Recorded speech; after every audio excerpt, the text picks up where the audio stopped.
Well, final preparations underway, and we'll be starting with the first of our international competitions at the CP Palm Beach Masters presented by Suncast. It's going to be the CP Welcome Stake. It's going to be one round directly against the clock.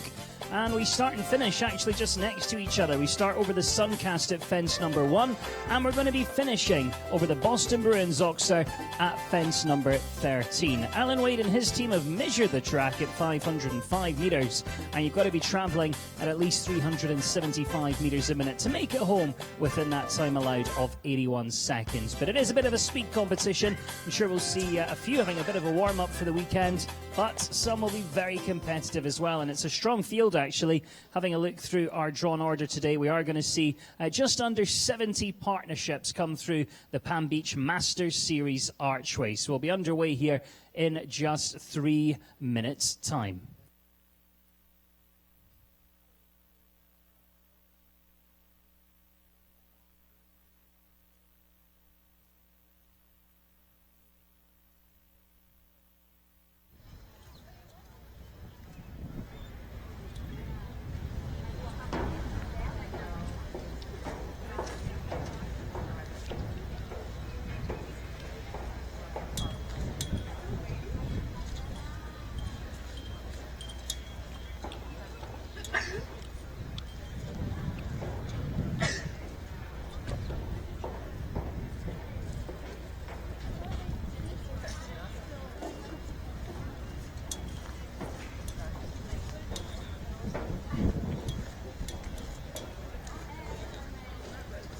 Well, as we get set and ready to get underway, we ask that you please rise and remove cover as we turn our attention out here to the grass arena and to Mr. Tom Blake, who will sing the national anthem and get us underway.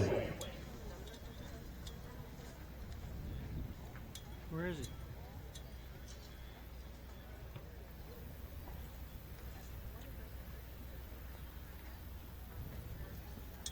I think he's in the sand.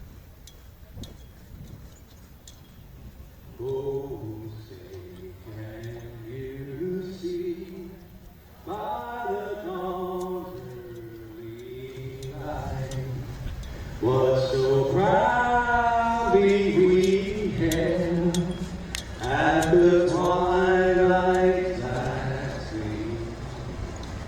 Moonlight and bright stars through the perilous light.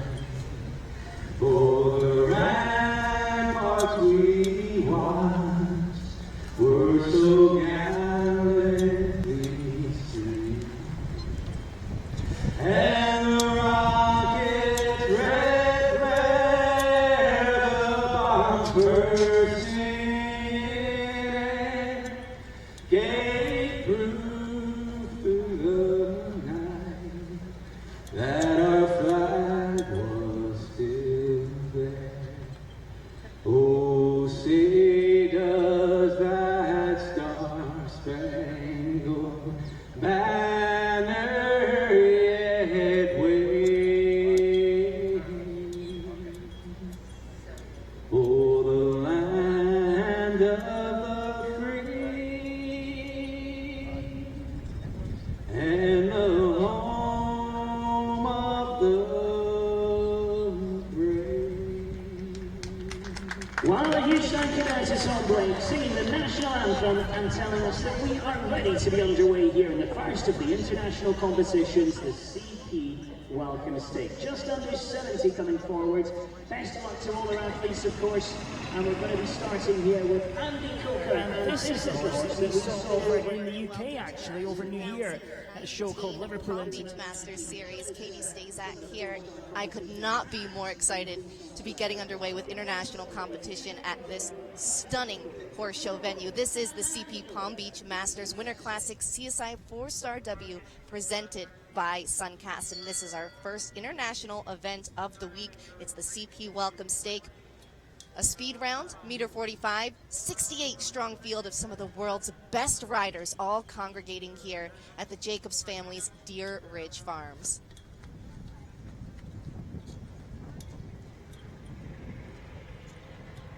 Truly an event that we look forward to all year long. in this series. 3 events this year, including our World Cup competition this week. In 2 weeks' time, this venue will host its first ever 5-star, and it will be the CSIO 5-star Longines FEI Jumping Nations Cup of the USA, the only Nations Cup qualifier in the country. Andy Coker leading us off here with our first international class of the week. He's aboard Carollo. This is a 10-year-old Mecklenburg gelding by Chaco Blue.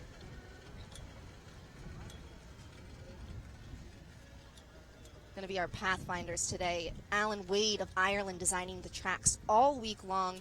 And of course, he's done another spectacular job here. Not only is it just a beautiful course on this field to look at, but he's done a great job with just a very inviting track today. Just a couple technical questions. You just saw one of them, a very skinny angle and Volkers fence just next to the VIP. This is a 4-stride here. And then another of our spookier fences, the beautiful CMJ Sport Horse Wall.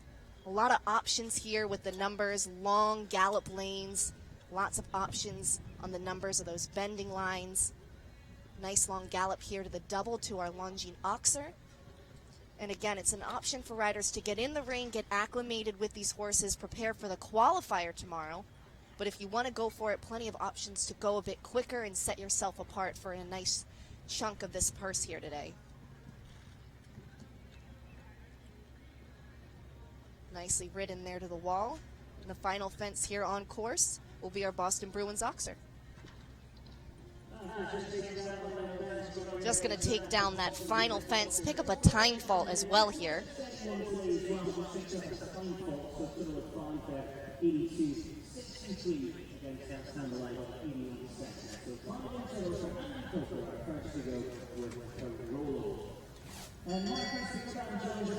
Just a little bit rushed there down to that final line. Could have put maybe a little bit more of a shape into that line to get there on a better stride, but knowing that he was a little bit behind the pace there, going to pick up a time fault. He was rushing a bit. The time, 82.63 seconds. So a score of 5 there to lead us off.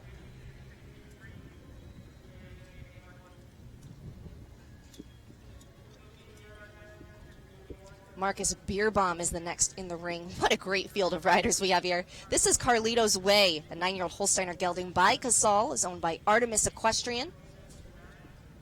This is a horse that Marcus has been developing here for the past 2 years. Really came on at the end of 2018, a nice podium finish at 3-star Paderborn. Also a top 10 finish in the 2-star Grand Prix at Oliva. That line got a bit easy for him there. Again, a very narrow angle and Volkers vertical coming off the combination. Right up next to that spooky VIP tent, though it is a beautiful VIP here, our new Berkshire Bank VIP club.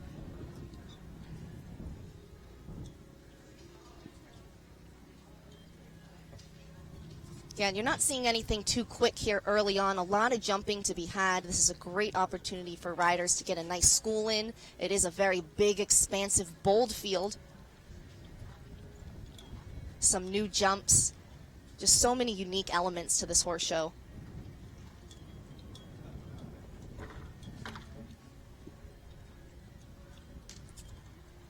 Having to move a little bit out of that line after the rail at the Deer Ridge Honey Fence.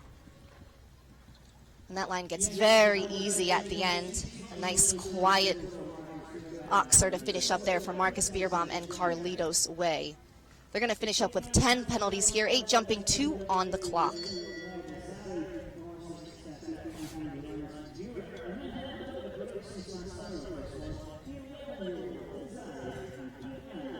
And you're seeing many of the jumps here reminiscent of features of this beautiful Deer Ridge Farms.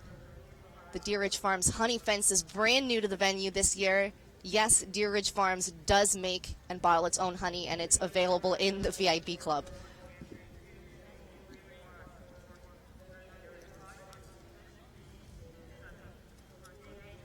Viet Manley representing Switzerland going to be next in the ring. He's aboard Dasari, 11-year-old Dutch warmblood mare, owned by Grant Road Partners. This is a lovely mare. Won the World Cup qualifier at Washington back in 2017. Runners-up in the Longines Grand Prix of St. Gallen last year.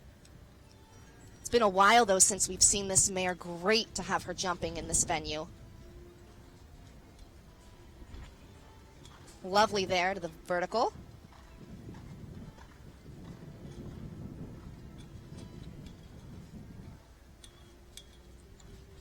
Absolutely love watching Be It ride. He is such a horseman, very stylish rider, and you can see he's just taking his time around here. But Dasari looks beautiful. Such a lofty, soft jump.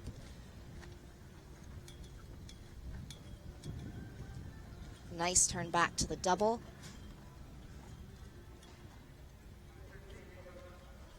I think it looks like he's just having a good time out there. It's like an equitation course.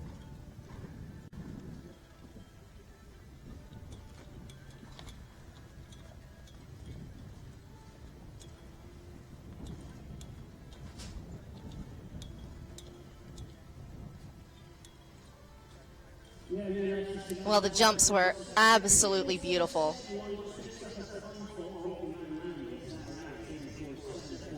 Just a time fault here on the clock, 84.74 seconds. But if I were Be It Manly, I would be absolutely thrilled with the round I just had. That's set them up very, very nicely for the remainder of the week. The qualifier, the top 40 moving on to the Longines FEI Jumping World Cup Wellington. That takes place tomorrow afternoon right here on FEI TV and at Deer Ridge Farms at 1:30 p.m.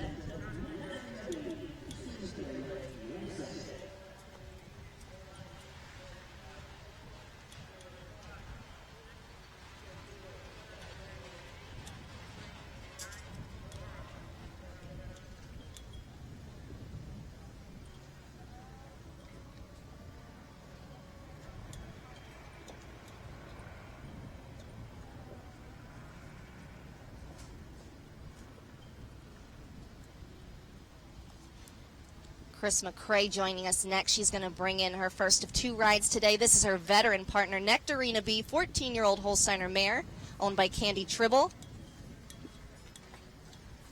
Really long history of international placings. And going to be her first ride here, so definitely the right horse to start off her day.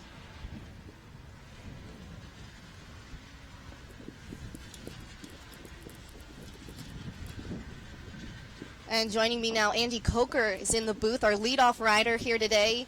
Andy's had a great year in bringing up a really talented new string of horses. Andy, how'd it feel out there? The footing's really good. I mean, even after the rain, it's tight and no slipping. They've done a really good job with that. And the course is beautiful. They've done a nice job landscaping all the jumps, and it's just a nice, easy, get the ball rolling course. And if you want to take some chances and go for it, you can. Or you can just take a nice cruise around. That's definitely what it seems like, a really nice Allen Wade course with plenty of options, maybe a couple technical questions, but nothing crazy. No, it's definitely a big 145. I'd say that's about, it's maxed out 145, but all the strides are set right on, and, it's very straightforward. At the end of your round there, did you kind of tell you were a bit behind the time and tried to move? Is that what happened? Yeah, that was a mistake. He's like a big, scopy, strong horse, and I brought him for the World Cup. So I was just going to give him a good round today and, smooth, not get him in trouble. So I thought, I'm jumping clear. I might as well get under the time. I knew I would be close, and I gave him a little gas, and then there was no brakes. So Chris McCrae finishing up with just a single time fault here. I think we're going to see a good amount of those kind of rounds today. Everyone just kind of getting familiar with the venue. To be honest, the time might actually be a tick on the short side too. Yeah, it's a little tight. You definitely have to move, and there are plenty of areas where you could go inside or something like that to kind of account for that. And tell me a little bit about the string of horses you have right now. Let's see, they're all new. I used to always have some old horse that have been all over the world, and absolutely. But they're all like Corolla. This will be his first Grand Prix, I think, like big Grand Prix. He's done maybe some 2 stars or whatever, but jumping some 150s. But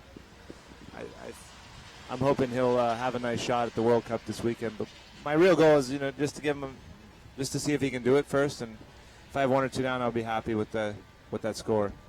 And you had a great finish earlier in the day already.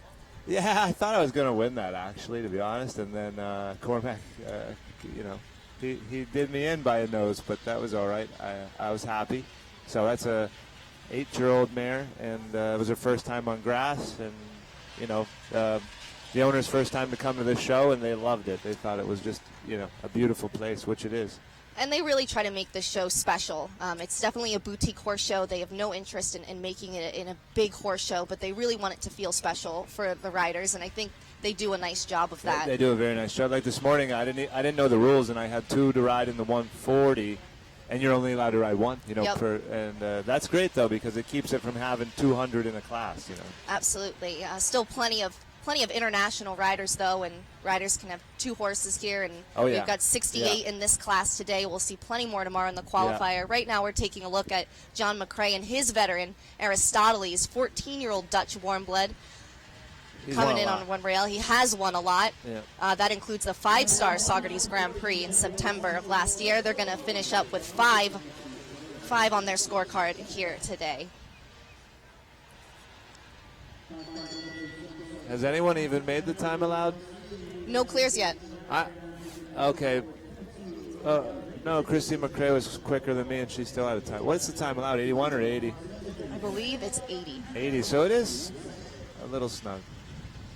Do you think we've seen any horses that have gone so far that are, here as a second horse, or these look like all first horses? They look like all first horses. That's what I was thinking. They all look like they're getting I haven't ready. seen anyone actually try to go yet. Okay. This is all a nice school for everyone. And this is another we're going to see. Andrew Wells, he's on Brindis Bagibo, definitely the horse that he's going to be riding and hoping to go on Saturday. This is a rare venue where we're going to see so many horses in the qualifier that it is definitely not a giveaway to make Sunday's Grand Prix. No, it's not. How many would qualify off tomorrow? 40. And there's how many starters? We don't have a final count yet, but 50, it's going to be, 50, 60. So you will have to actually have a decent round. This is an interesting story with this horse, right? Isn't it now the second time he's had a Absolutely. go with it? So Andrew started with this horse, and Lauren Tisbo got the ride. And they had some really nice placings at American Gold Cup. But then Andrew had an opportunity to get the horse back, and it's just been like they never missed a beat. The partnership really picked back up. They had some great rounds in World Cup qualifying competition at Columbus this past year, and this should be a really exciting year for Andrew.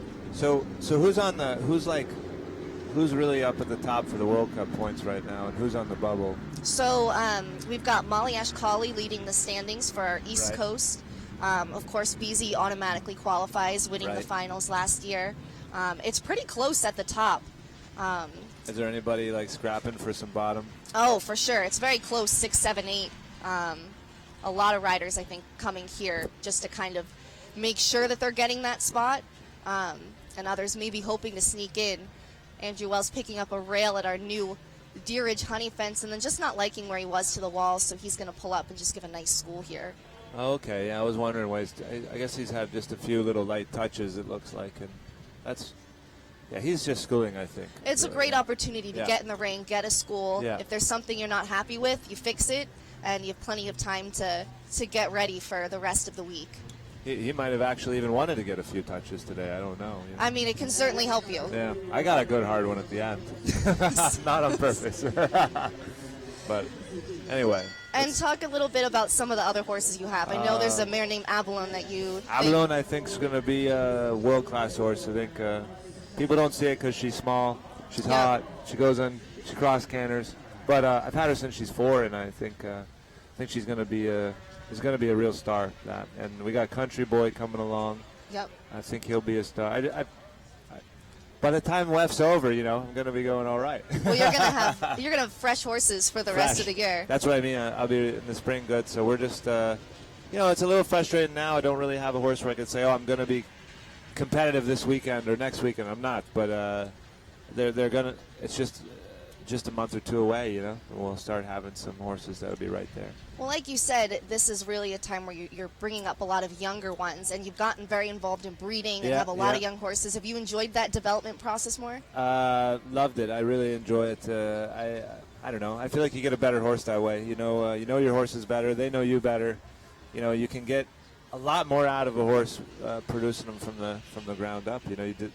Like horses that would probably be a 140 horse. Jump 145 or 50, they just have faith. They believe in you. They know when you're going to pull, when you're going to kick, and you know when they're going to pull, and when exactly. they're, or you also know, hey, she's not ready for this class because you know everything about her that's ever happened, or him, or And you can also make them up the way you like to your riding style. But That's true. Yeah, definitely. And then, here's an interesting guy in the ring with breeding. He's been jumping. He won the last class in Wellington on a homebred. He did. Shane Sweetnam in the ring now. Of course, having Spy Coast Farm backing him, he gets very involved in breeding. Yeah. This is Indra van de Oud Heihoff, 11-year-old Belgian warm-blood mare. This one owned by the Blue Buckle Group. This mare, exceptionally talented, I think was probably Shane's second choice for the World Equestrian Games behind Chalky Zed that he ended up bringing there. Won ranking classes at Dublin, 2 at the Hampton Classic, top 10 finish at Geneva, and another coming through with just a couple of time faults, but jumping really well through there. He looked like he was training as well, I would say. Absolutely. I'm kind of excited here, or hoping someone's going to go in and give it a go here soon. You know, when's that going to happen? Who do you think? Who's on the list that's going to give it a rip? Well, we're going to see I'm going to a go couple my of second second round. horses. Are you going your second round? Yeah, All right, so actor. we'll watch for you. What do you think about Kung Fu here? She might give it a go. Don't know which horse she's going to use, though. Laura's probably going to use Kung Fu on Did she say Sunday. that? Or Yes. Ben Mayer, maybe? Ben Mayer won our qualifier last year. He's known to go for it early in the week. Is McLean using Azor for the World Cup? He's jumping both today, but I think he probably goes with Gigi's Girl. You think so? So he might get up there with Azor then, maybe. I'm thinking he'll go for it today on Gigi's Girl and take okay. Azure probably on I was Sunday confused would for be a my second, guess. but you never know. Got to go with the hot hand. Well, he definitely is not short on Horses. talented No. horses. And this is who's in the ring now? A Mexican rider, is that right? Yep, we've got Juan Jose Zendaya Salgado, Yeah. Artillero, in the ring now, 12-year-old Cel Francais. He gets around as well. I've seen him wear Spruce Meadows, Mexico obviously here. Where? Europe. Really well-traveled group of Mexican riders. Just came back, actually, from Guadalajara, where we had our World Cup qualifier there, and it's really crazy to see how much the sport has grown in that country. They're very passionate about it, and they're out to really make a name for themselves, and they are competitive. Very exciting to watch. Yeah, they run beautiful shows there. Like, I don't know, I went there a few years ago. I think we're going to go back in the spring, and I think they do a really good job with their shows. I was definitely skeptical the first time I went, and I absolutely love Guadalajara. It is one of my favorite venues, and we'll have a brand new World Cup qualifier leg for our West Coast Sub-League, and that's going to be at Leon, Mexico. They haven't used the venue. It's next week. Next week. It hasn't been used in 15 years for show jumping, and they've completely redone the venue. Really looking forward to seeing that. Juan Jose Zendaya Salgado finishing up here with a score of 13. Okay, Ben Mayer here. Is this his World Cup horse, you think, Ben Mayer? Ben Mayer really has had a sensational year last year, and he brings in some newer horses that we are seeing for the first time here kind of in the U.S. This one is Concona. This is a 9-year-old, both 9-year-olds that he'll be riding. Yeah. Oldenburg mare by Canthargos. So that's who's bred this? Is this a Schockenmuller bred horse? Canthargos is usually. Who's the mother of this? Or what type? By Canthargos. I don't have the dam here on my list, but another Poden Farms horse. I know Ben has really called this kind of the next generation for him as well. He has his top mount Explosion W that he won basically everything on the Longines Global Champions Tour this past year, and now bringing up these, a really strong group. Great jump there over the Oxer. Got this one with a ride full-time in 2018. Really jumps, doesn't it? Yeah. When I'm in Europe, we base in London, so we're like about an hour from Ben's place. It's a pretty cool place he has. I think has Maggie McCleary work with him now?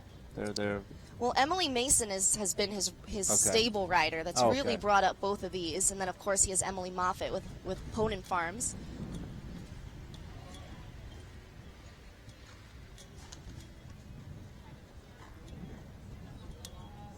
And you've definitely spent a lot of time in Europe over the past year. What was that experience like for you? You know, I originally went to jump on what they had, what the Paris Masters. They had like a speed team event or something, and then I just kind of stayed. I had a really good time. I learned a lot. I just saw a lot of different venues, different people, different ways of doing everything. And And it's just nice to travel about. Oh, there's a clear round, finally. Well, we've got our first clear of the day, 79.58 seconds, going right to the top. A lot of lovely jumping rounds, but none have come under that time. And there's our first. So that was 79 change. That was just going, I would say, neat and tight. Medium pace, yeah. Yeah, so that was barely under the time, though. It's definitely doable, but you have to go, and I think that's where Alan Wade's going to separate everyone today. When you have the caliber of riders, 4 riders in the world's top 10 rankings competing here this weekend. And how would you compare the shows in Europe to what you're seeing over here? You know, it just depends what level, really. You Sure. know, 2-star, 3-star national show. But let's compare. Would you want to compare this show or no? Or Yeah. what? I think this is kind of to me, this is kind of a European feel, honestly. And that's their goal. A lot of this, actually, Lou Jacobs was chatting a bit, and we have this very unique VIP here. It's kind of centered, and you can see both rings. And he said he got the idea originally from Valkenswaard and tried to copy it. Yeah. And really wanting to kind of showcase the high-performance athletes here and have a bit of a European flair. Yeah. It feels like it's doing a really good job. It's like you said, it's a boutique horse show. It's not, you know, there's not a million horses jumping here today. But, you know, it's also nice because at WEF, because of that reason, you have a massive crowd every Saturday. Whether you like it or not, people are going to be there. Well, the area is certainly horsey. Long established itself as being, you know, the equestrian capital, and it's exciting because everyone from Europe wants to come here, and that's a testament. And you're seeing the results with the American riders winning World Equestrian Games, winning World Cup finals the past 2 years. I don't know. What's your top 3 favorite venues you've been to? This one is right up there. Yeah. Absolutely. And I find that it's funny that I say that because I live here, so I'm not traveling anywhere crazy, but I just love coming here. Yeah. Thunderbird Show Park is Beautiful. one of my favorites out in Langley. Yeah. Absolutely love it there. And the Royal Horse Show in Toronto is pretty special. It's very good. I like that. Let's see. I'm trying to add a few to your list here. Those are very good shows. Well, you've been to far more than I have. I don't know. I like the Hermes show in Paris with the glass ceiling on Oh, I haven't been there, Hell of a venue. but that's pretty special. Hickstead, Spruce Meadows, of course. I mean, I don't know. You can just go down the list. Absolutely. I mean, we're so fortunate. We get to go to so many. We just saw our second clear right to the top. That was Hunter Holloway in VDL Bravo S coming right in here. That young rider, 21 years old with her own business. Just what She's a doing talent. a good job, huh? She's absolutely great. And here's a rider that is second in our East Coast Subleague standings. What a year she's had on the World Cup circuit. This is Eve Jobs. Did she jump World Cups out on the West Coast or not? She stayed east for the most part. She did go to Columbus, Okay. But she stayed east, and she really had just quite a season. And she was out there on the West too. She was 6th Langley, runner-up at Thermal. So she did. She's been out on both coasts. A great string of horses. Yeah. She's a really good rider. Very good rider.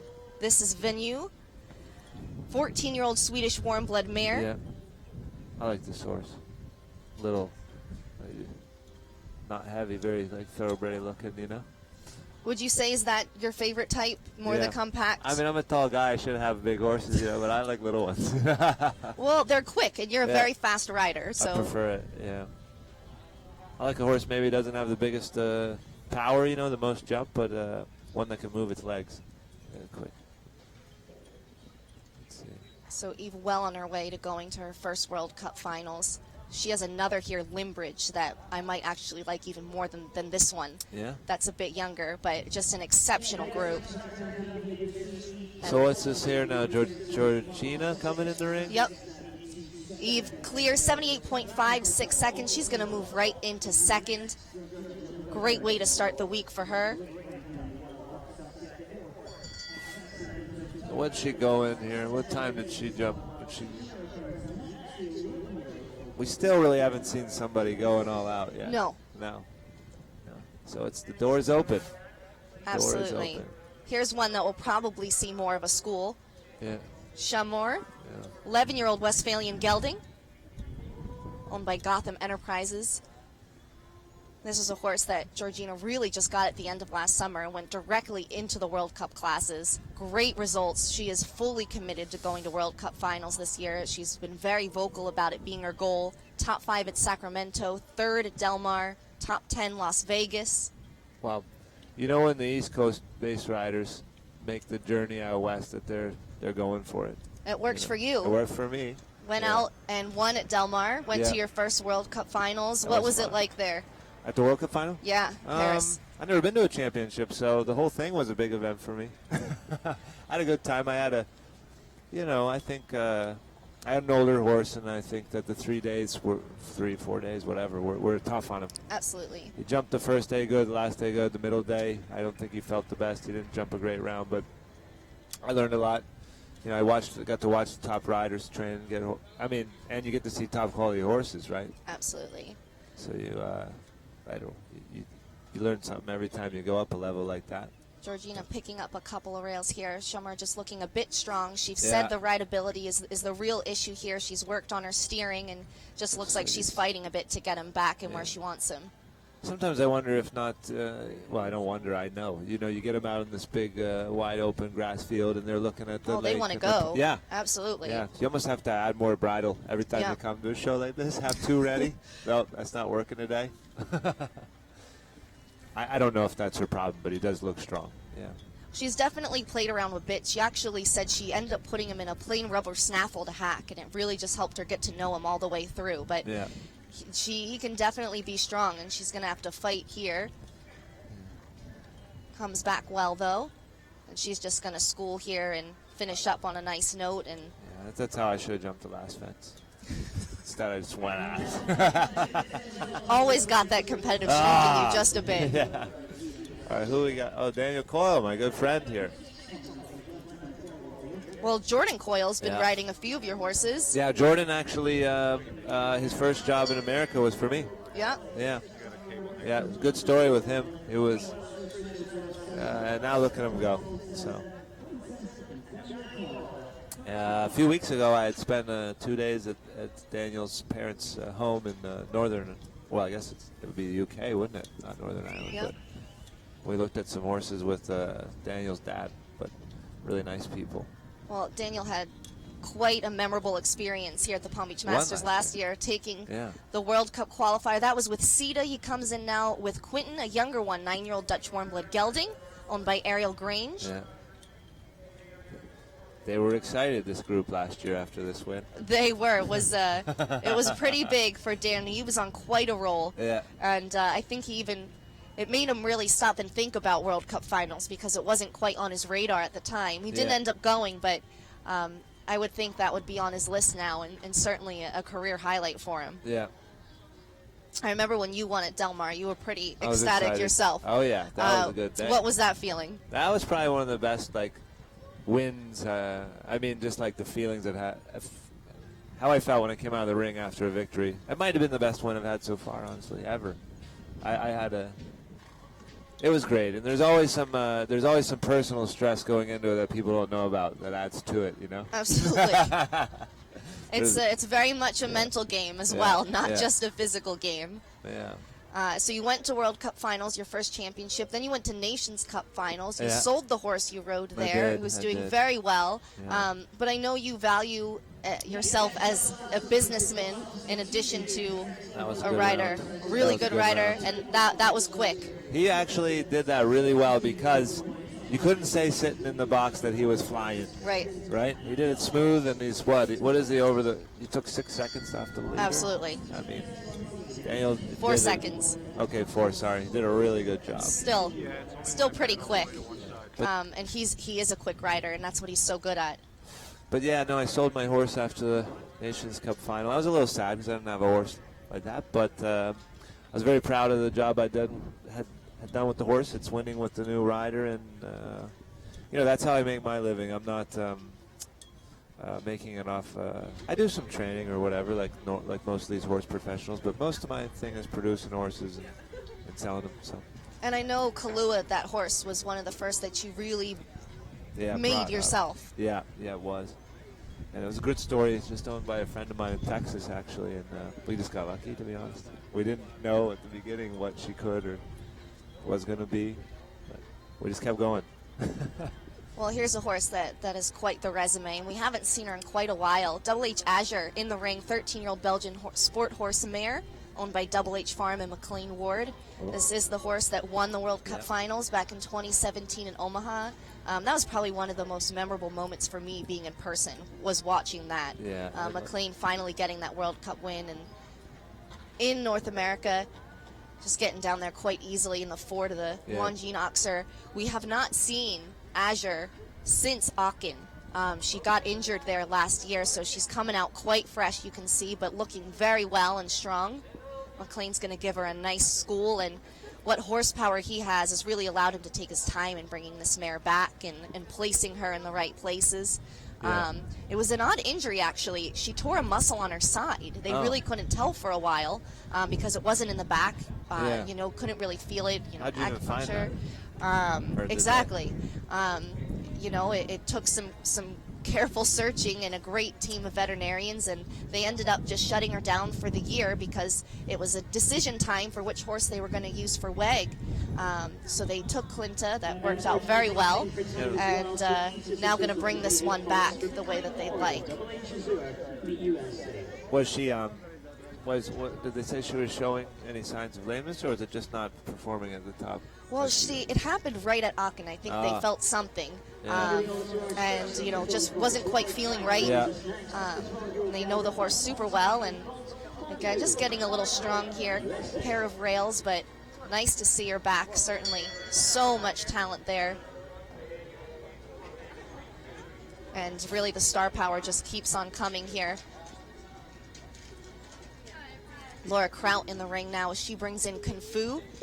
12-year-old Holsteiner Gelding, owned by St. Bride's Farm. I love Kung Fu. That's a great horse. Yeah. And So- Laura Crowd too. Laura is actually our Nations Cup ambassador. So she's been helping to promote the show in the Nations Cup coming up here in 2 weeks. And I brought her to ESPN in West Palm a couple of days ago, and we did an interview on the radio. And she's just really is a great ambassador for the sport. Hard to pick out another word.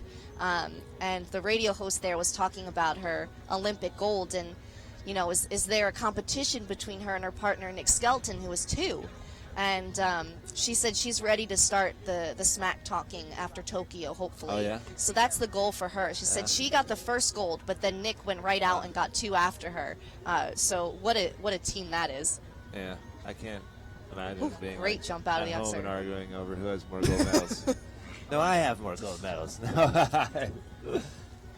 Yeah, that's a very luxurious position to be in. You know, Laura's mom used to do secretary at Yep. shows when I was a kid. Carol Kent. Yeah, really nice woman. They're a wonderful family. Yeah. Her sister also works in the stable with her, Yep. Laura. Yeah, it really is a family affair. And actually, her son, Bobby, is now in Bobby, school, yeah. and he's studying motion picture. No, really? Yeah, really into communications. So Laura said it's kind of been fun to he kind of could- learn something new. I bet he could make some And, good movies out of this stuff. Well, apparently he's written a screenplay on Nick Oh, that's yeah? very good. Oh, wow. So I really want to read it. That might be very interesting. Right?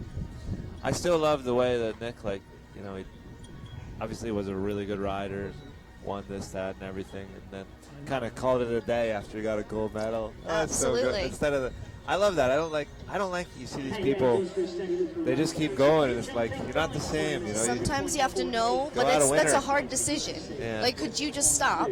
I don't know. You like if you just hit a big one like that. Yeah. What are you gonna do? How are you gonna top it? I know. I don't know how you could possibly top gold, but Nick is the oldest individual gold medal winner, I think, in history. So it'll be interesting to see if anyone tops Perseverance, that. huh? Absolutely. So Laura coming home on 5 there with Kung Fu. Here's another Colorado, right? young, talented rider. Yep, out of Colorado, Kelly Cruciati, Hadja Van Orshoff. 12-year-old Belgian warm blood mare. Kelly was 3rd in the World Cup qualifier at Columbus, Oh.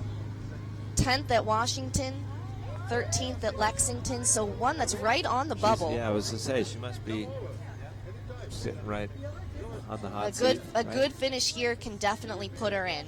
And as we've mentioned, East and West Coast, the top 7 riders from the East Coast Sub-League will qualify. This is the penultimate East Coast qualifier. The final will be at Live Oak in March.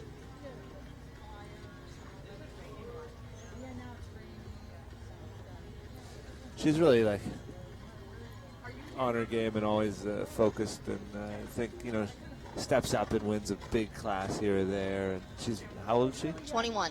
Yeah. So professional, Yeah. so well-spoken, just a really Yeah. just well-rounded young rider. She won some of the major equitation finals, is that right? Yep. Or am I wrong? Yeah, she's won about everything. Yeah. And it looks like she's just going to take a few jumps today and retire. Liked what she felt. She'll come back for the qualifier tomorrow. All right. And Connor she's got Sloan. a second horse as well here today. Well, here's a rider who's known to go for it. Yep. Yep. He doesn't usually do schooling rounds too often. It's all these Irish riders. They always go for it. Yeah. Well, Shane was out there schooling. He was. Come on. That's right. But But he lives is in he American Wellington. now, would you say? Yeah, he's kind of. He's American. He's right? half and half. Call.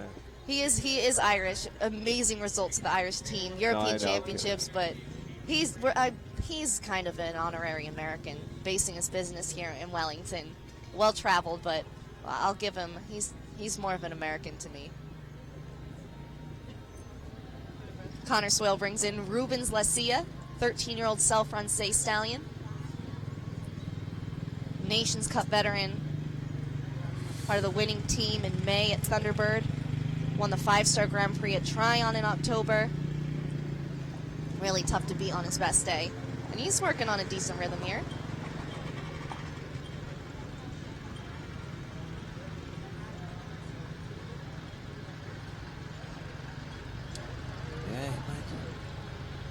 What's your strategy when you're really going for it in a speed? Are you walking the numbers everywhere to kind of see, or are you just working on rhythm and feel? Rhythm and feel. I mean, a lot of people, you know, everybody has a different feel. I mean, a different way of doing it, I guess. Me, I just kind of cut them loose and then kind of feel it. You know, of course you got to count your short lines, right, before your time. Sure, absolutely. But depends on your horse, too. You know, you got a horse that can jumps good off Adam strides, but you can still win the speed by just moving on the ends of the ring. Connor, oh, he's had one down, so he's probably going to slow up a little bit here. Oh. I'm actually surprised your phone hasn't gone off before then, so... Sorry about that. That's okay. You get on. more phone calls than a lot of people I know. Always wheeling and dealing. I have to. What do we have here next? Bloomin'. Here's a guy that produces a lot of his own horses. Absolutely. Yeah.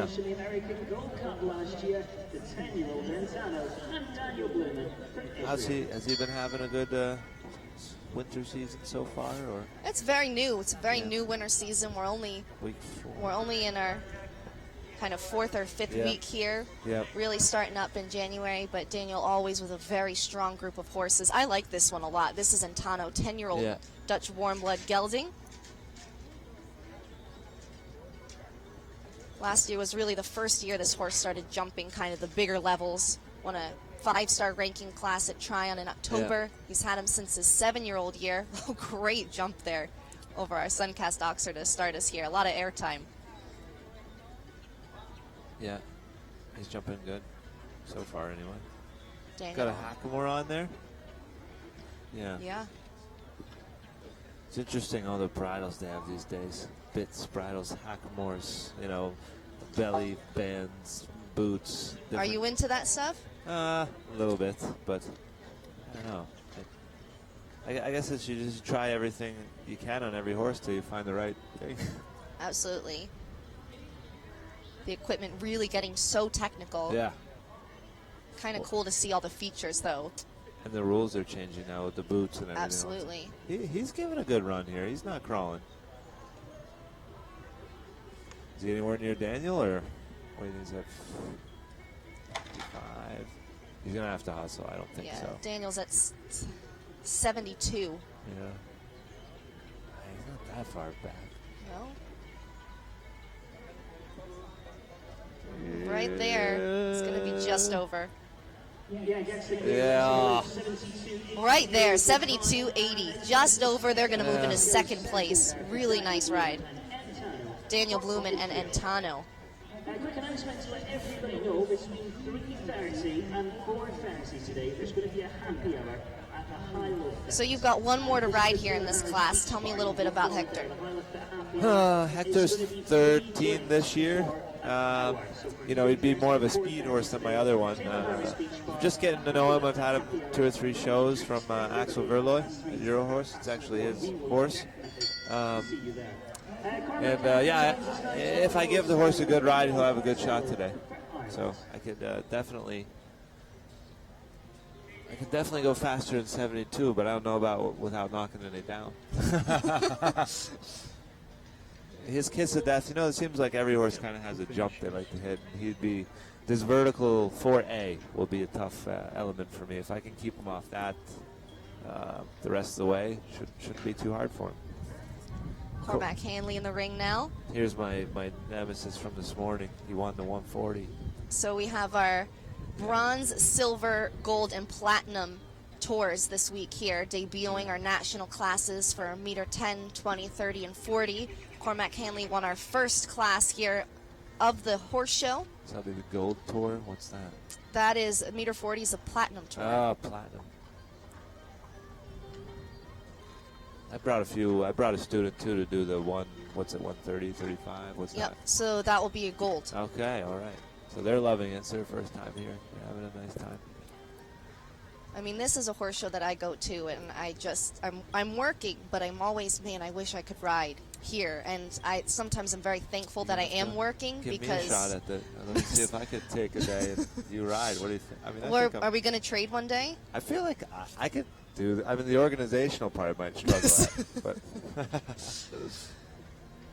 You should definitely try and jump here. One of these days I will go, but sometimes working is a very nice excuse for me not to have to, not to spend the money and show at these.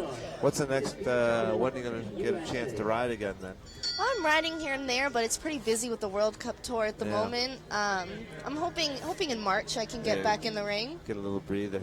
Oh, Pete Jordan. So I know Pete. Well, the last few years I haven't spoke with him a lot because we're both busy, and he's got a little girl now and married and all. But when we were a lot younger, we were really close and friends. And we're both from Pennsylvania, so kind of started at some similar shows.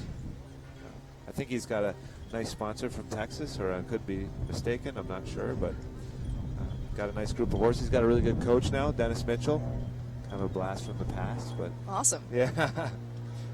And he's going for it here. Yeah. Really riding early.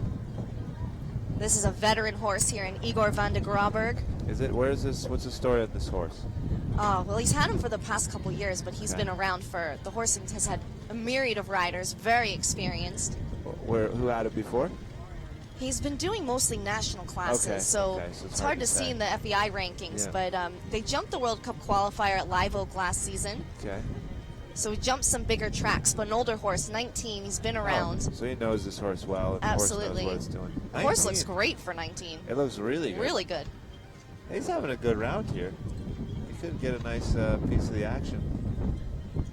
Don't think he's on it for a win here, but I think this horse is just naturally a bit slower than the others, but he's keeping on a nice rhythm. Love his expression though, like the ears forward. Yeah. Just like going around. He's not far off the pace. 70.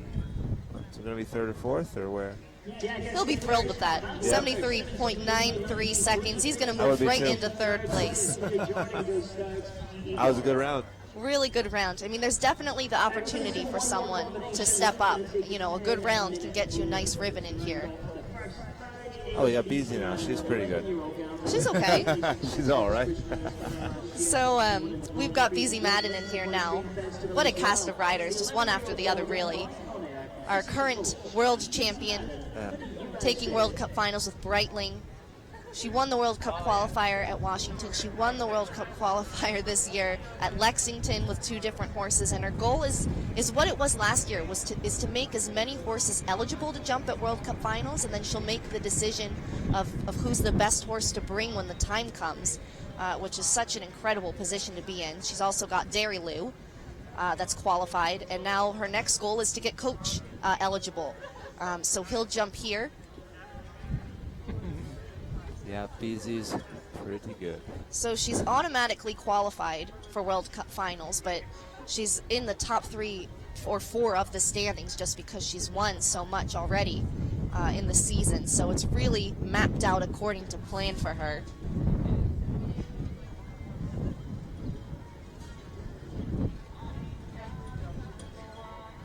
Coach. So who would be your BZ's top horse right now?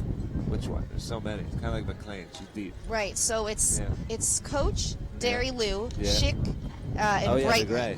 I personally really like the gray. Yeah, he's cool. Oh, he's fresh face. Yeah, it's a newer horse for her, and I remember when she won at Lexington, she came out of the ring and she was just ecstatic, so excited, like she didn't win all the time. And I went up to her and she said, "I didn't know he could go that fast," and she was so thrilled. He is a big horse. He is a bigger horse, and he turned and burned and was just sensational. So obviously Breitling is the current champion, so she knows he can do it, so either she'll bring him back or, plenty of other horses that could step up. It's just going to be who's hot at that time. But I would, Breitling or Chick, I think, would be the ones that I would be thinking of. What number are they in the order right now? So there's going to be a break. There's 3 groups that should be coming up soon. Okay. I know you have to go prepare another horse, so you just tell me when you have to be. That's all right. Where are we at now? 22. Oh, yeah. What, am I 51 or 50 or? 52. All right, we got time. Who's coming up? We got after the break. Did Derek Kenny go? No, he moved down in the order from 13th to 40th. We're going to see him at 40th. What was how did he do that? You have like a shoe or something? Or? I am not sure, but I was notified that he was moved down in the order. Okay. So he moved down. So who's going to be next after this break, Gravin? So we've got Niall Nassar going to be coming up next. Paul O'Shea. We've got the Porters here. Lucy Davis, Jamie Barge, Jen Gates, Eugenio Garza, more of Marcus Beerbaum. We'll start seeing some of the second horses. Meredith Michaels Beerbaum, and Callie. That's a horse I really like a lot. Which one? Callie.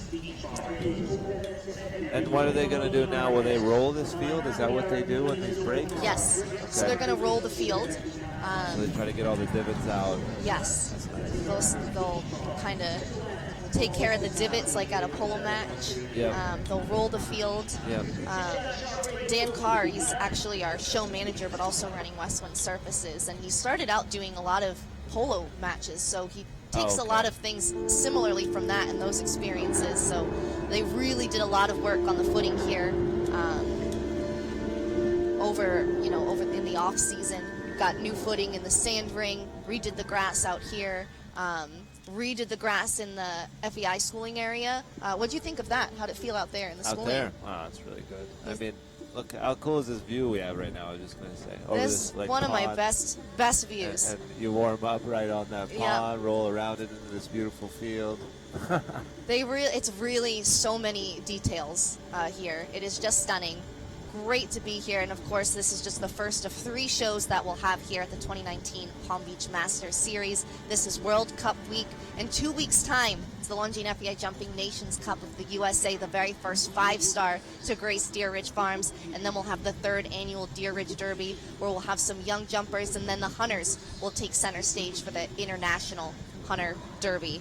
Of course, more to come all week long as we build to the Longines FEI Jumping World Cup Wellington. It's the penultimate East Coast qualifier of the North American League, and we have 4 of the top 10 riders in the Longines World Rankings, all congregating here. It is the place to be this week, and so many new features. Andy and I are seated in the top floor of our double-decker Berkshire Bank VIP Club. It is absolutely beautiful. We have a brand new Taylor Harris Beach Bar. Andy, complimentary open bar, 3:30 to 4:30. Oh, well, we're gonna have to go back to the other show to ride. So that is really a shame. Might have to stay.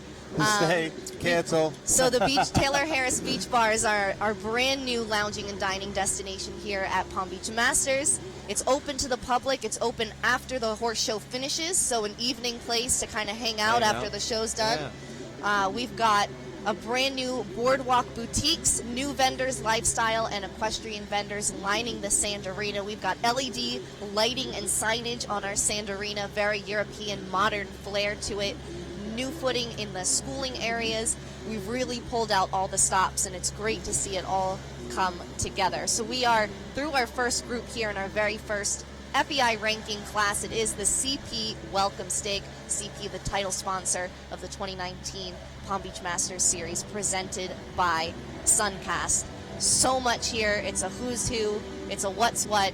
Great to be here and underway with the first show of our Palm Beach Masters Series. Katie Stazak here. Hope you're enjoying our first international class. Of course, you can watch all the FEI classes on FEI TV. All the national classes can be found at USEF Network. You know what else is nice here? Your What? phone service works. Yeah. Huh? There's some great Wi-Fi and cell service How about here. that? It is very helpful. We're very high-tech here at Palm Beach Masters. Wait, what's today? Thursday. Today's Thursday. We've got 3 more days of jumping. Are we on?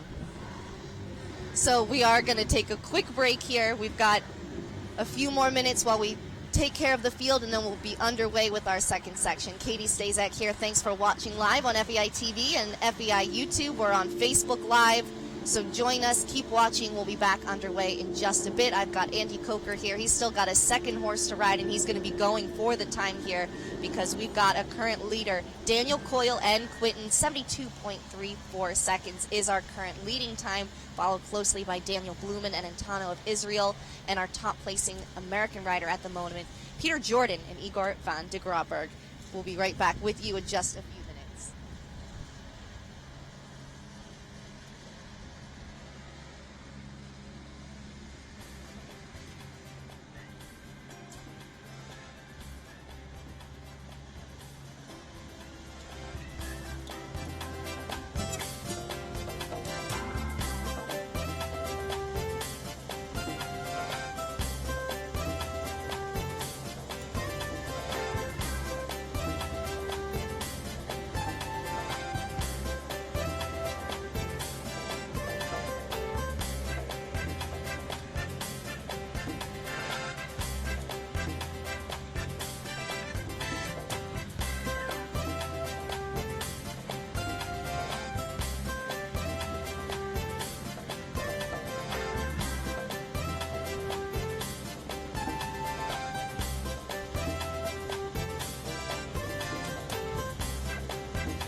Well, we're set to get back underway. Of course, Daniel Coyle leads, we know that. 72.34 time to beat. Daniel Blumen second, Peter Jordan in third. Getting us back underway, though, is a partnership who last time out we saw them ride to victory in Vegas. Jumped very nicely, pretty much all over North America and also in Europe. Welcome back to the 2019 Palm Beach Masters Series. This is the CP Welcome Stake here at the CP Palm Beach Masters Winter Classic CSI 4-Star presented by Suncast. Look how pretty Niall Nassar is. What happened to him on the board? So we have a technical issue on our board here. Thankfully, not affecting our broadcast. But Niall Nassar is in the ring. This is Lucifer, and this is a horse that has definitely done this in the past. And Niall has done an outstanding job managing him. This is Hard Towel's old horse. Is that right? Yes, Hard Towel had this horse, and Niall took over the ride in the past year, and this horse did the same thing going into the World Cup class at Del Mar, and Niall got through, and it was one of the just gutsiest, determined rides I'd seen, and it was just exceptional. They ended up winning a ranking class at Las Vegas. The horse has really come on, and once he gets going, really, he jumps brilliantly. And Niall won the qualifier, the World Cup classes at both Thermal and Las Vegas this season with Lord Dan. They pick up a rail at the Engel and Volker Skinny.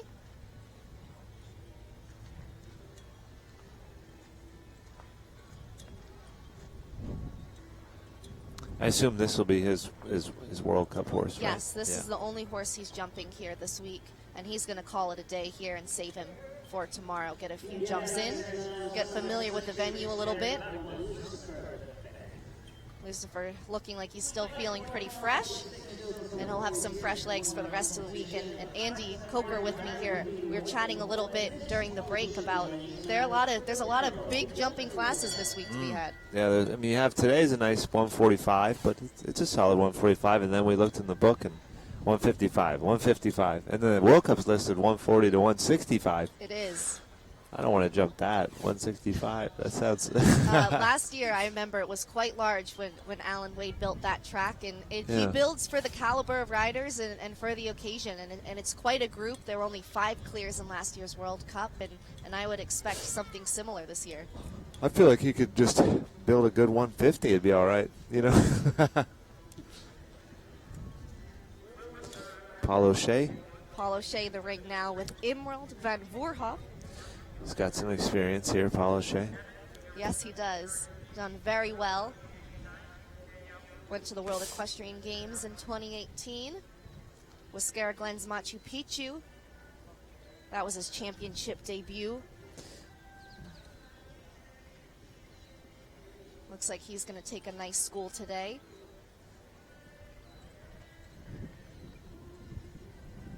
Yeah, looks like he's just having a nice round, huh? You know, the thing is, though, this is still a ranking class, you know. It's absolutely good money, and,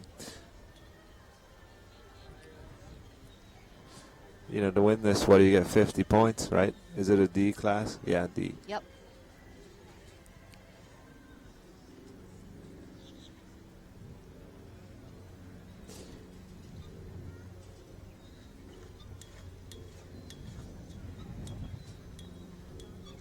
Okay, yeah, he's not even going to finish today.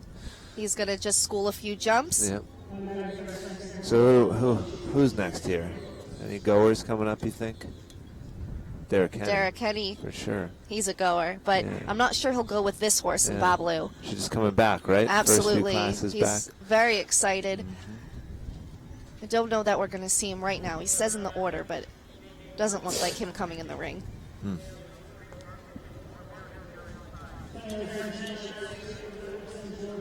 Yeah, we're going to see Wilton Porter. We will be seeing Derek Henny. Had a few adjustments in the order here.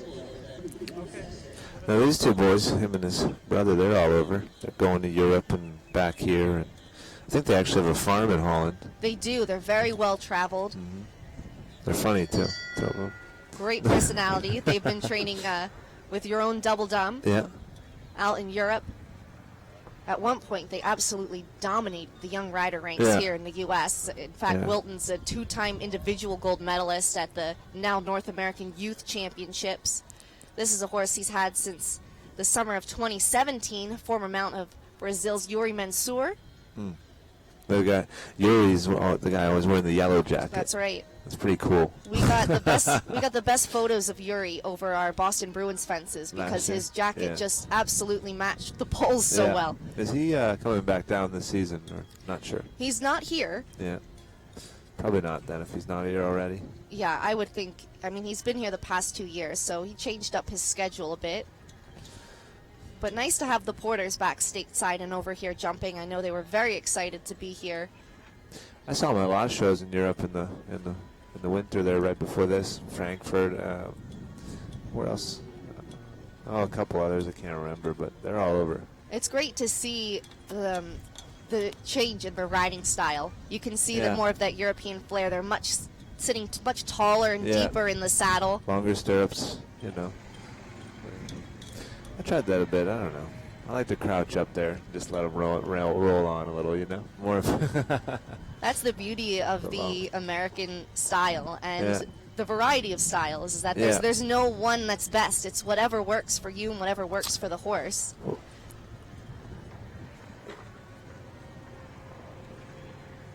Oh, shoot! Horse peeking a bit there at our arch fence. It's a bit spooky. That's the first time we've seen a horse look at it.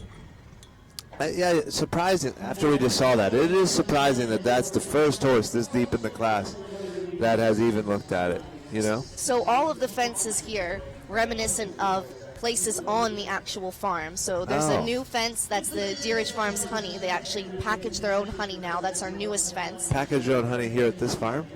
No, up north, up but north, okay. it is their farm. They might even have it here, actually. So that's that jump there? No, that is the oxer before it. The archway is the bridge one. archway that is up to their driveway. Okay. Of course, the Boston Bruins fences. That's their NHL hockey franchise. There's also, we'll see them throughout the week, the lily pad fence. Fence 2 is their chicken coop. They do have chickens, we got some chickens on the farm. One. That's a cool one.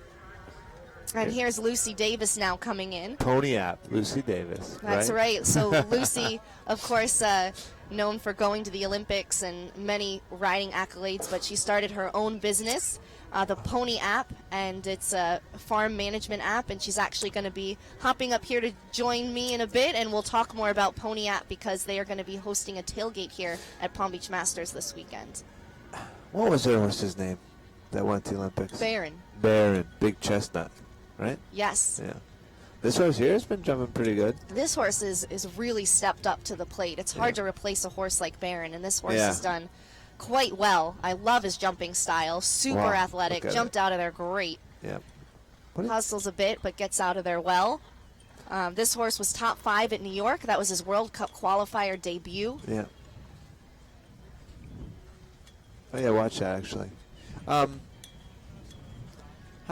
It must be hard, actually, when you come, like, right out of the box. Was she a junior when she had Baron? No, she was just young rider. Young rider. College, right out of college. But you get a horse like that, which is great. But then, are you like, why aren't all the other horses like that? Right. Do you know what I mean? It's a hard act to follow, and you find that you're constantly searching for that next one, and it can be very hard to just make comparisons. But you really have to treat each one as an individual and a blank slate a little bit. Yeah.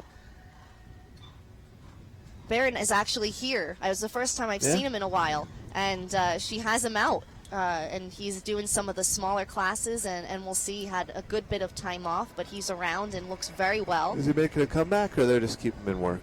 I'm not sure what their plans are, but I know he's out and going, and how old is he looks he? great. He's older. I'm going to say he's 16 or 17. Now look, we're pretty deep in this class. He had 3 time faults and is in 10th. So maybe I shouldn't let mine rip. Maybe I should just hold it back and go for a clear. I'd still get a good piece of the action. I don't think that's possible for you. I know, I don't really have it. Let's see here. Yeah, slow clear would still get you, 5th or 6th at the moment. Oh, has she been to World Cup Finals twice or just once? Just once. She Or made her her last year. World Cup Finals debut with this horse. We'll welcome in Jamie Barge. This is Lubo, 14-year-old Oldenburg gelding. He's a little trier, this horse. This horse is great. I just love his attitude. I think she's now this season working with Allison Firestone. She is. Allison Robitaille now training Sorry, her. Robitaille. It's the same person. We all knew her coming up as Allison Firestone. Now Allison Robitaille, she's been training this pair, so we've seen a bit more of Allison out on the West Coast, which we're not used to seeing. Right. And that's been really great to have. We just bought a bunch of babies from, not a bunch, but a handful of babies from Allison. They're getting out of the breeding. That's exciting. Bunch. Yeah, we'll see what they turn out like. A lot of mares she used to jump. This is still going well here. These two have certainly seen a lot. Incredible partnership. She's had this horse Oh, since like- 2015. Yep. She's based in California, though, right, Jamie? Yes. Okay. But is she not originally from the Carolinas, maybe? South Carolina or something? Georgia, possibly? She might be. I think originally. She's been out on the West Coast for quite a while. I remember this horse. I was out in California a few years ago, and she was just producing it, on the regional level. We were at Flint Ridge. Have you ever been there? I have not been So to the Flint home Ridge. of Jimmy Williams. Right. Which, I don't know, to some people that's not great anymore. I don't know. But legend in horse training for And sure. for the second time, Oh, it's let's starting go. to pose a problem here. Lubo not liking, spooking a bit and just kind of doing a drive-by there to our arch wall. It was a really lovely looking round up to that point. I know. I thought she just kind of had it in the bag. But that's why this is a great schooling opportunity. It's not the class where it really counts for this pair, and they'll get a chance to see it once and get over it, and Yeah. great ride second time around. And that's a shame. That was a Yeah. really lovely round. Oh, well, he's fine. He went over it. No problem. Good finish.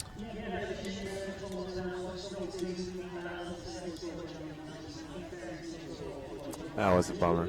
Okay, what's this? Capital Coronado, or how do you say it? This horse. Yep. Beautiful, isn't he? Stallion, right? Yes. This came from Axel Verlooy as well. I This believe. was No, this was Audrey Coulter. Coulter. Yes, but I think they bought it from Axel. They used to train there. Is she has Harry Smolders she's working with now? Yeah, it's great. He's not jumping near. He's here just to coach Jen, but we do have Harry Smolders here, who's world #1 for a good portion. It's pretty good. The past year, he's a pretty good rider. Is he? What's he sitting right now? 2 or 3 now. Yep. Oh, so who's at 1? Steve Gerdat. Oh. Harry's got to get back in the game. Push on a little. This is a newer ride for Jen, but they know the horse very well. Actually, Jen also has Alex, who was a former Audrey Coulter mount, and of course Harry Smolders used to train them, so they're all very familiar with these horses, which is Helps. a huge edge. Yeah. Nice finish at 4-star Stockholm in December, so a nice start to the partnership. Look at this horse, though. He just He's gorgeous. Yeah, but look how he behaves, right? He looks like a working hunter Very out there. rideable, yeah. Yeah. I mean, I don't know. I'm not riding him, but he looks like he just rides He's beautifully. right there in her hand, Yeah. just kind of waiting. Great rhythm. Looks like a deluxe canner. Why do I never look like this out there? You know what I mean? It's so smooth, so nice. It's just... It's all about style. That's not. Really beautiful round, though. Too bad. Just one down there in the combination. Would this be her horse for the World Cup, you think? She also, no, I think she'll probably use Lofticus. I mean, that's her veteran. Right. Yeah, yeah. I mean, but this horse is fully capable. Yeah. Oh, yeah. It's probably a situation where you go around and you say, all right, who felt better? And it's 2 really great options. So they're going to finish on 5:82.61 seconds. We've still got Daniel Coyle, our defending champion of our Longines FEI Jumping World Cup Wellington, leading the way. Yeah. 72.34 seconds. Here's this guy, Eugenio's a handy rider. He might go for it a little bit. This horse is a good horse. I should have bought this horse. I tried this horse at Axel Verlooy's place. I picked another one, but this has turned out to be a really good horse. This has been an exceptional horse for him. This is Victor Finn. Mine went lame. That's what happened on that day. So this one's still going, so I think this was better. He actually did miss a good amount of time. Eugenio was pretty patient with him. He came back, but he ended up winning the World Cup qualifier at Columbus. With Victor Finn? Yes. Oh. He's not very old, this horse, is he? No, he's just 11. Okay. And Eugenio calls him, you know, a young 11 because he's had some time off. Right. Not a big horse. It's a small horse. Strong little horse, too, I know. He's done a good job with him, though, bringing him along. Absolutely. Really great pair. And the week he won at Columbus, he ended up winning the qualifier as well. And he was a bit unsure if he had let everything out of the tank, and ended up working well. So he's one that you might see go for it, not today, but perhaps tomorrow if they qualify for the jump off in our qualifier. Looks like today he might even just be calling it a day. Okay. Well, Marcus here now? Is that Marcus? Yep, this is going to be Marcus's second horse coming in the ring.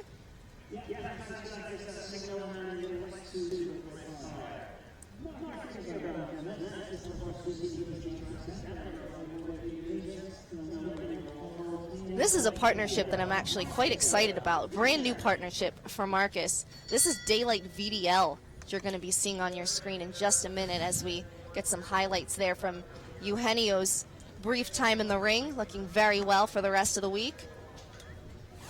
We're going to welcome back Eugenio's a real Marcus. svelte-looking guy, isn't he? He is. Works out, you can tell. He's very fit. Do you spend a lot of time in the gym? Well, I've just started, actually. Yeah. You know, I think I'm getting to that age. I better start watching it. It's a nice competitive edge. Yeah. I had to trim down a little. You know, some personal issues. I got to get looking thinner again. Let's see. So we've got Marcus here. This is Daylight VDL, 11-year-old Dutch warm-blood gelding. This is a horse formerly ridden by Lizzie Gingras and Chris Serby of Canada.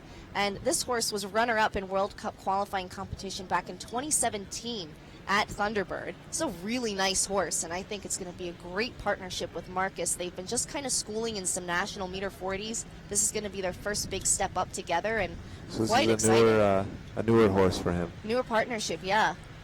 He could ride anything, I think. Yeah. He's exceptional. He's a good trainer as well, you know. Absolutely, and that's hard. There's a lot of good riders. There's tons of them, but I would say most really don't know how to train them or even how to really put the tack on, to be honest. I mean, it's funny. We're not here to name names, but there's a load of good riders, but this guy can train, ride. You know, he knows. Well, it's about horsemanship, right? Yeah, good horseman all the way around. And still, you could be an exceptional talent and just be so naturally good at it that you don't know how to teach it to someone else. That's true as well, yeah. And then there's people out there that, you know, maybe they don't ride that great themselves, but they're really good teachers, instructors. Absolutely.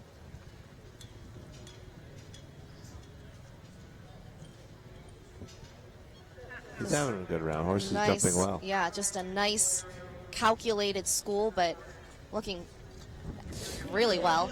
They're going to finish with 2 on the clock there, 86.1. Oh, Meredith right behind him. They Yep. just go together in the order. That's nice. So we're going to see Meredith Michael beer bombs now.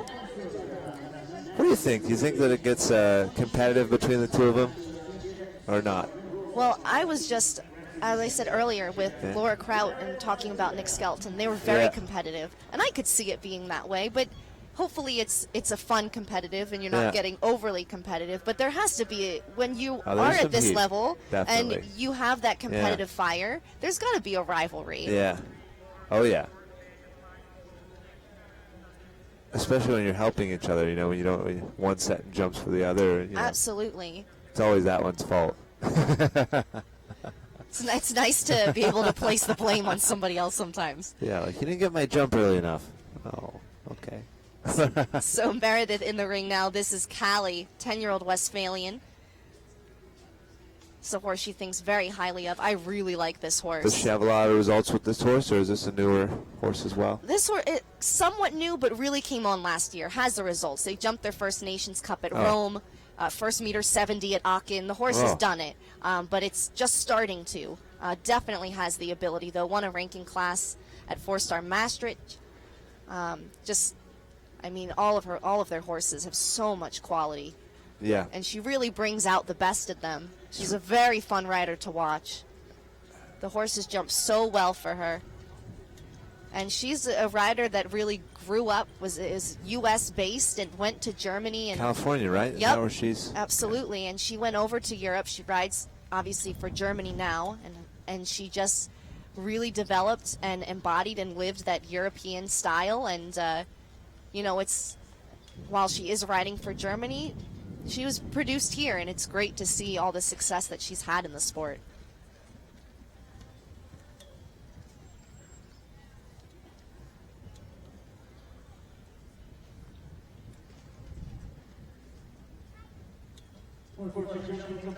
For jumping, two-time 87.27.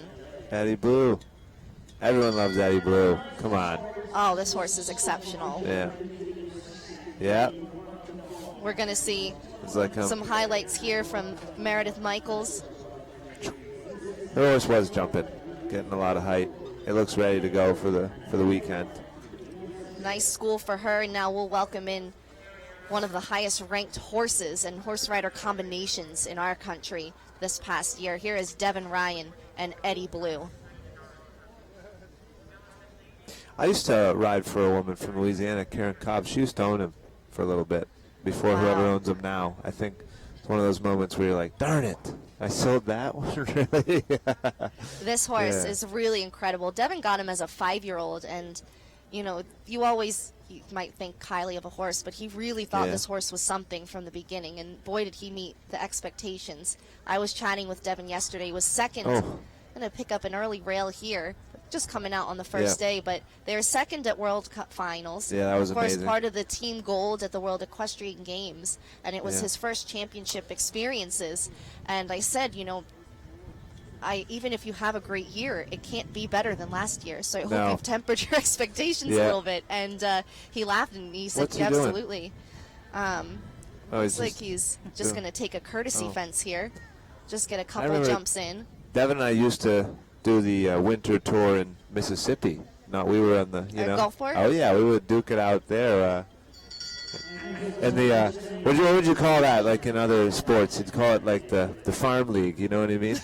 That was the Triple A. Yeah, D League. Absolutely. But I come from a hockey family, so we'd call that the American League. Yeah, it was a little colder there. You know, we'd have our middays that were nice, but so yeah, Devin's come a long way. He is. He's spending his winter in Ocala, but he came down just for this event. He's going to come back for Nations Cup, so great to have him here. I think he's getting probably he's a big young horse producer, so I think it's a little. He is, and he was saying that a lot of the young horse classes up in Ocala, there's no entry fee, so he's really used that. And you know, if it ain't broke, don't fix it, and that's what has worked well. And obviously developing this horse, so you know, great to see him there. And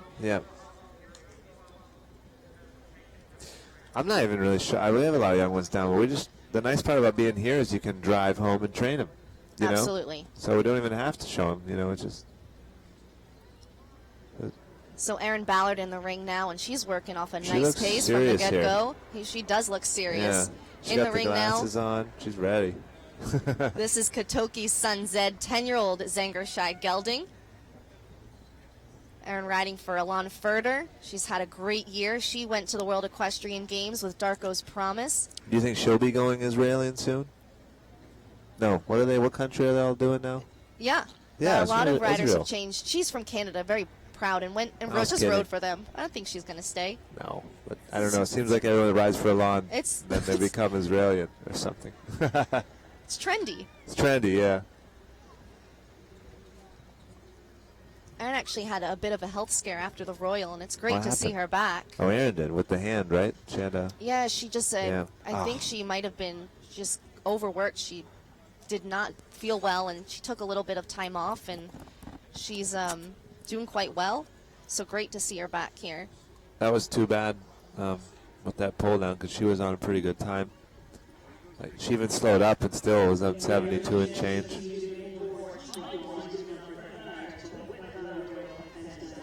It was a great time. Unfortunately, she will have to settle for the one rail and a score of 4.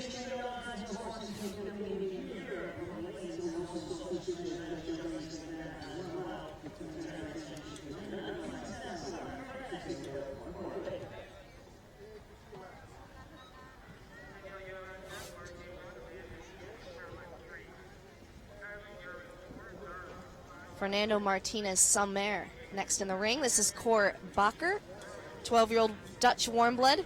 It's not Cor Baker. It's actually Bakker. It depends if you want to use the Spanish vowels or the English vowels. Oh, yeah. I love this horse. It's a really cool horse. And Fernando's really cool too. I met him in Mexico, and then I saw him, and he came up like his first time to New York and Toronto, and yeah. Another well-traveled pair, part of the Nations Cup team at Langley this past year. There were not many clear rounds on that day, and he was one of them in the second round. There were only 5 total clears across both rounds. This horse can really jump the big jumps and keep them up.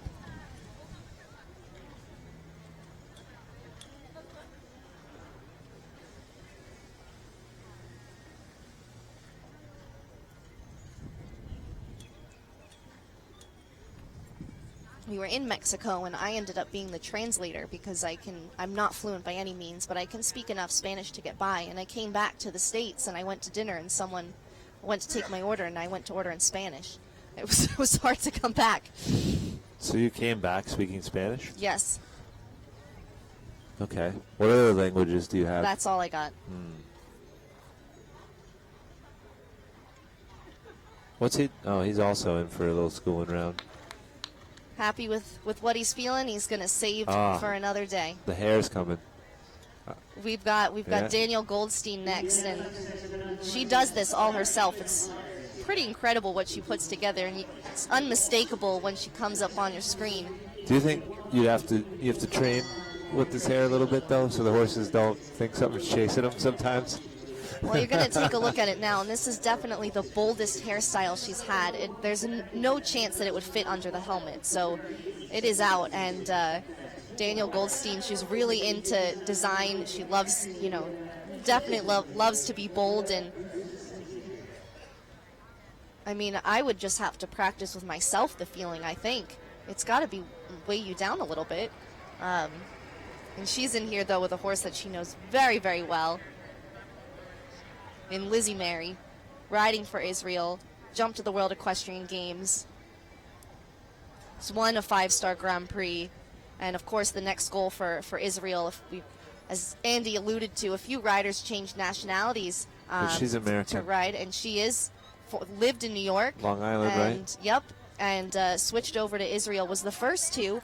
And their goal is to field the first equestrian team for Israel in the Olympics, and well on their way.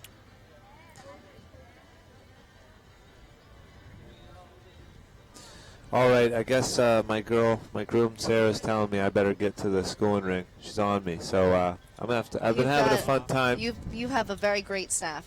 Just let you know when to get back going. Well, I would never make my rounds if someone. Exactly.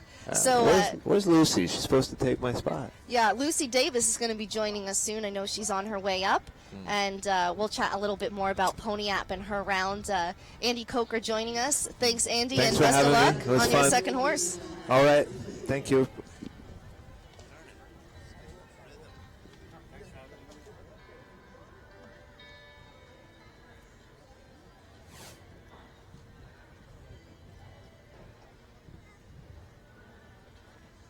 So Danielle Goldstein now finishing up her round.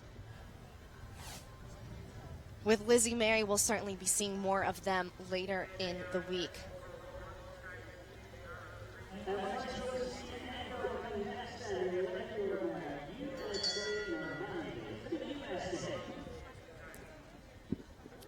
Margie Goldstein Angle joins us next. Here's USA Normandy, 11-year-old self-run Say mare.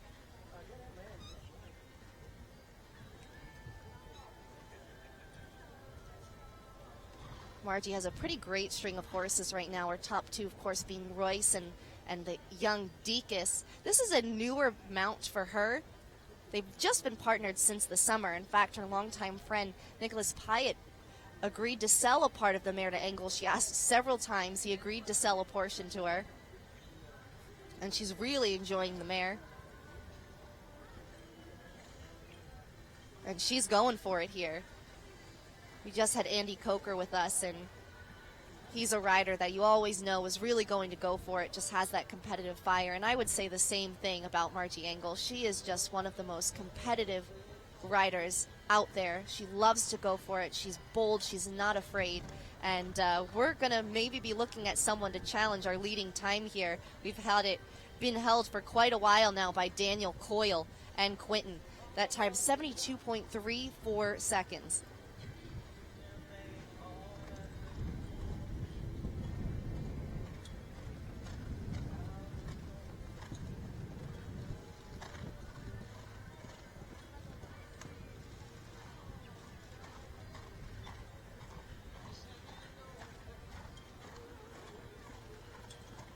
Well, she's on it. Definitely within range. She's fighting. Oh, and a shift left. Engel had to really ride up to the brick arch, and that rail's going to fall. She had the time, 71.72 seconds, but that rail's going to bring her down to 13th. She went for it. We've been waiting to see that, and that was right there. Great ride from Margie Engel. See just a bit of a shift left of the air there, and that left front comes down and pulls that rail. So much love for Margie Engel, ever the competitor.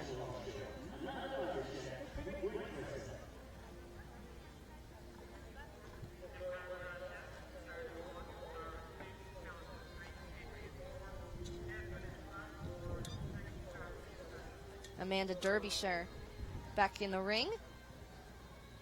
Joining us now with Lubanta, 11-year-old Irish sport horse mare. These two made their championship debut at the World Equestrian Games. In fact, Amanda was the first female show jumper in 20 years selected for the British show jumping WEG team. Top 10 in Lexington. Another horse that's a real fighter, a bit small. And Amanda says never really bought her to go this far, but what she lacks in size, she really makes up in character.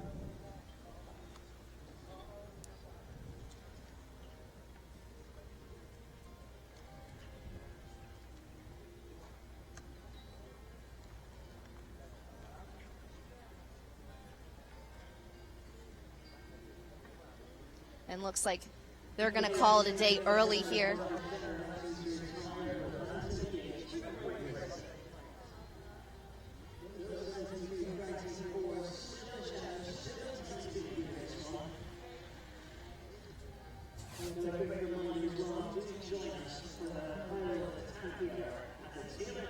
So thank you to everyone tuning in here on FEI TV. You can also watch live on Facebook for some of these ranking classes. That's at Palm Beach Masters at PB Masters event. You can join the conversation if you'd like.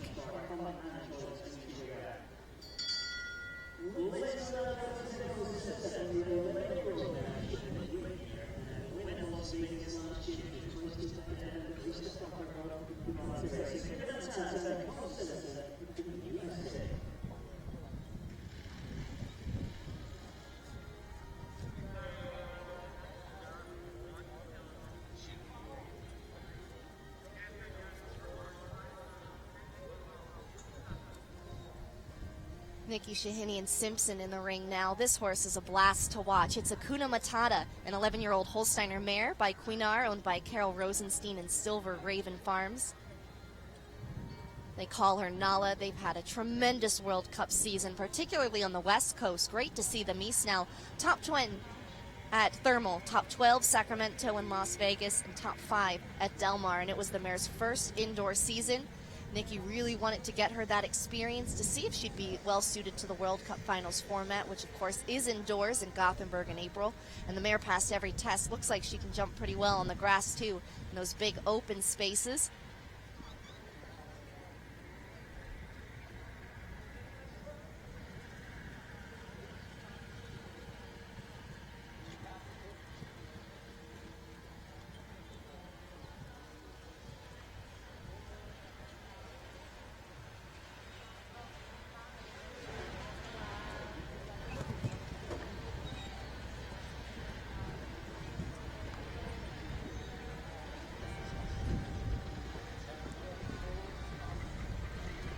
Oh, really nice clear there, and sharp time. Not going to quite go to the top, but that'll get them a nice placing as they'll take over the third spot.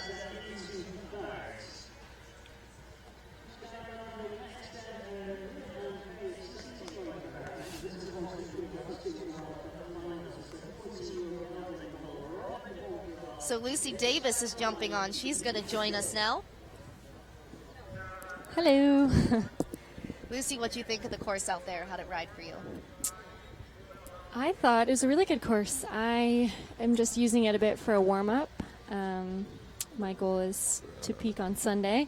So it's my horse's first kind of big show back, or big show of the year, back since holiday vacation. And I was really pleased with him. The ground is amazing. All the jumps are super impressive, and you really feel like it's a big venue, and super excited to be here. You have a great horse in Caracho, looking like he jumped very well, just a few time faults today, and it really seems like he has stepped up to the plate in the last year when you've stepped him up. What's the development process been like? So I know you've had him for quite a while. Yes, I bought him as a 7-year-old in Germany, and really just spotted him at a show kind of randomly in Hamburg, and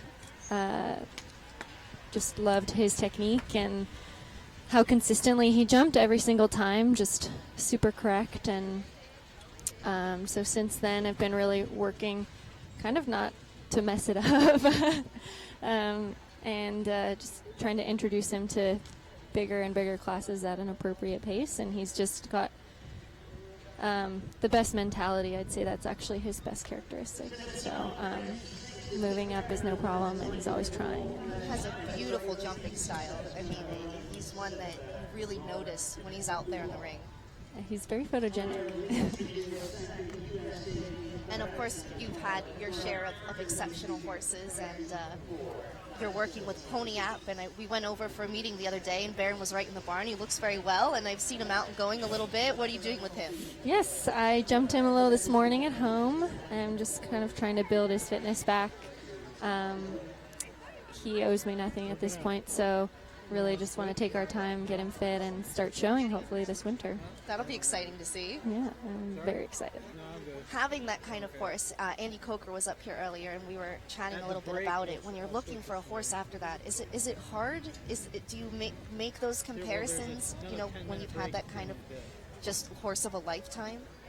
Yeah, I would say Caracho is totally different from Baron, which is kind of funny.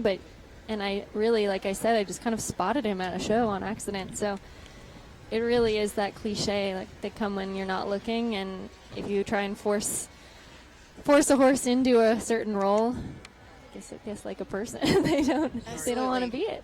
So they don't quite fit. But it really is something special when you do have that one that is a little bit extra, because you get spoiled. Absolutely. That's definitely not a bad problem to have, though. No, I don't mind being spoiled. So we just saw Skylar Riley and Robin DePonthal. That's a very new partnership. A nice clear round there, 79.36 seconds. We're going to take a look at Derek Kenny now as he brings in Babalu. And Lucy, of course, you stay quite busy with Pony App, and Pony App has a great presence here at Palm Beach Masters, and your first booth in our vendor space here in our brand new Boardwalk Boutiques. Tell me a little bit about the Pony App tailgate that's going to happen here at Palm Beach Masters. Yes, we're super excited to be back for our second year at Palm Beach Masters. We talked to the team here about trying to get a big general admission audience. It's a free show and one of the best venues in our sport, so there's got to be people here, and it's Super Bowl Sunday, and we figured it's a big, fabulous field. We should have a tailgate. So we are throwing a tailgate ringside, starting right before the Grand Prix, and hopefully lingering around after to celebrate not just the Super Bowl, but also the best of horse sports. And hopefully your World Cup win. And hopefully my World Cup win. I like that positive thinking. And Pony App, of course, a huge following, and helping with barn management, following horses. Tell us a little bit about the plans you have for Pony App and all the great features and how people can download Pony App. Well, you can find it on the App Store. iTunes App Store or Google Play Store for Android, and also the desktop version is app.theponyapp.com. And yeah, as you said, it's barn management at its core, but we also have kind of a news platform and a bit of a social element where you can search for horses on the database, learn more about them, follow them, keep track of soon to introduce results, and basically any activity you were to log in your stable for your own personal management, you have the opportunity to make public and share with people, whether it's the exercises you're doing, the products you're using, and you know, you can learn from some of the top riders that are on the platform. So we really have tried to build this network for the sport, and are excited to share a lot of new features this year. So check it out. We just saw Dara Kenny and Babalu, that one coming back after a little bit of time off. Exceptional mare. I know Dara's very excited to have her back. They finished up on a score of 5 here, 82.56 seconds. And we now see Allison Robitaille and Ace, another pair from the World Cup finals in Paris, looking to return.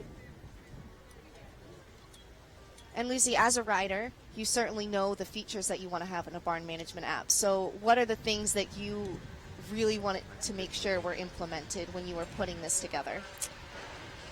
I think that it's super important to keep on top of your sort of routine care. So any medical, nutritional, exercise, you can basically log pretty much anything you want, any detail. We've got a set menu, but you have the option to add any additional info that you like. So that's what I use every day. We've made it really quick. You just, you click a horse, you add that it got chiropractor and some notes. You can attach a photo, and everybody in your team can see it who has access to the horse. And that's another thing I found was hugely important, is to have a sort of collaborative, stable environment. Absolutely. Everything from riders to grooms to trainers to owners should be aware and involved. So if you, on a basic level, want to use it for management, you can do so, and then we have extra features to really help run your business through it, like expense management and things like that. So we just saw Allison Robitaille there. She's just going to get a single time fault on the clock. Ace looking and jumping in great form. And Lucy, you're bringing in a few other riders now to get involved with Pony App, and I know you'll be featuring them and have some ambassadors here. Tell us about that. The Pony Club. We're tentatively nicknaming it. We found that it's really important to get young people involved in the sport, and we now have a group of 4 guys and 4 girls who are top under 25 riders and competing around the world to help share, their the status of their horses and let us follow them. And we're going to be posting a lot of videos behind the scenes with them, and hopefully building a bit of traction and following their goals and stories. And overall, we want to push the sport, and Pony App is trying to be very forward-thinking about that, so getting some young people involved. All right, so name drop a little bit for me. Who can we follow? Who can people get excited about? Well, we have another Lucy Delorier, Maddie Getzman. We have Daisy Farish, Claire McKean are our ladies, and then our boys are Matthias Tromp, Cormac Hanley, Eugenio Garza, and Carlos Henk. So got a couple different countries in there too. Absolutely. And how can people follow them? So we're going to start to introduce on our social media all their individual accounts, and they will start to post about their horses. You can basically download Pony App, search for them or their horses, and start to follow them there. And in your news feed, similar to another kind of news or social platform, anything they post will start to show up automatically, so you can know what's happening.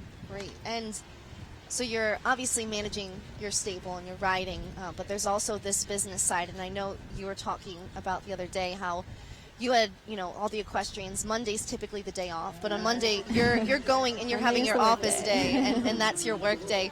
What's it been like managing both sides of that? Well, I had a good dress rehearsal with school, trying to manage Absolutely. that.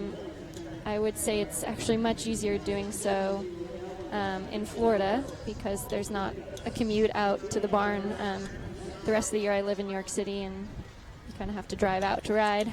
So Absolutely. it's pretty great. I can ride in the morning, work most afternoon and evenings, and then, as you said, Mondays are our crank days, so no lounging by the pool, unfortunately.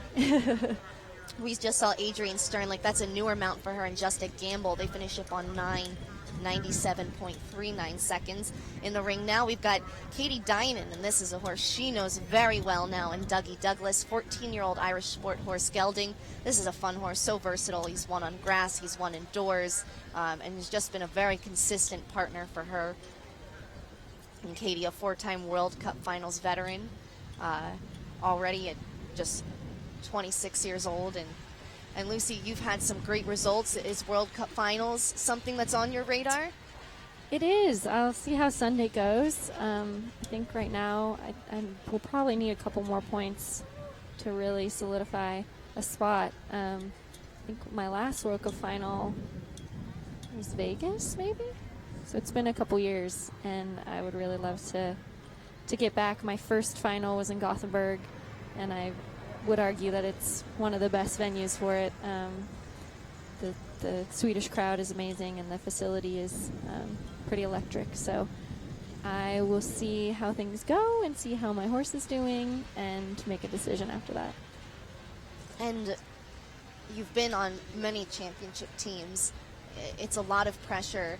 You did it at a young age. Was that something that was difficult for you to manage that pressure, or what kind of experience did that give you and help you in your riding career? I like pressure. I think that as long as you don't focus on it too much, it's just one of those things that's there and inevitable and you can't change. I think it can create some really good energy and kind of help athletes reach another level that might not be inspired by just everyday, competition. So I love it. You get a total rush, and especially when things go well, it's an addicting feeling.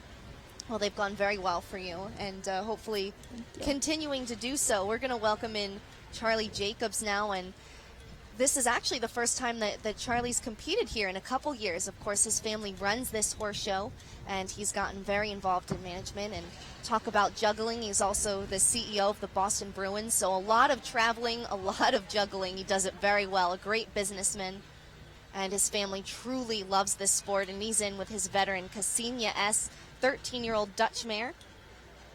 Charlie's been to World Cup Finals twice with this particular mare. And I know he was unsure if he was going to jump on Sunday, but I'm sure a good result here would lead him to do that, because he is always hungry to go back to World Cup Finals. And he knows this venue better than anybody else here.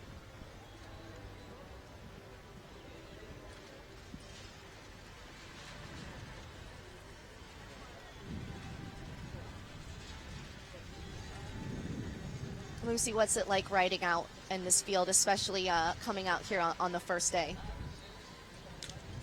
It's amazing how well the ground has held up with all the rain we've had. I was super surprised. Or not super surprised, I guess. I know last year the footing was still great, but they had wanted to improve it even more, especially the warm-up and just fine-tune it to the point of excellence. And it really is amazing. I think one of the most contentious issues is footing around here. Absolutely. and they couldn't have done a better job. The whole venue with the tent and the beautiful backdrop is, like I said, when you're out there, it really feels like an important event. Absolutely. And for those watching at home, many areas of the country dealing with just temperatures that are not fair That's how cold it is. Anyone watching in Chicago, thank you, and stay warm out there. But for those not in the Florida area, we've had a ton of rain in the past couple of weeks, and it's holding up today, which is just great to see.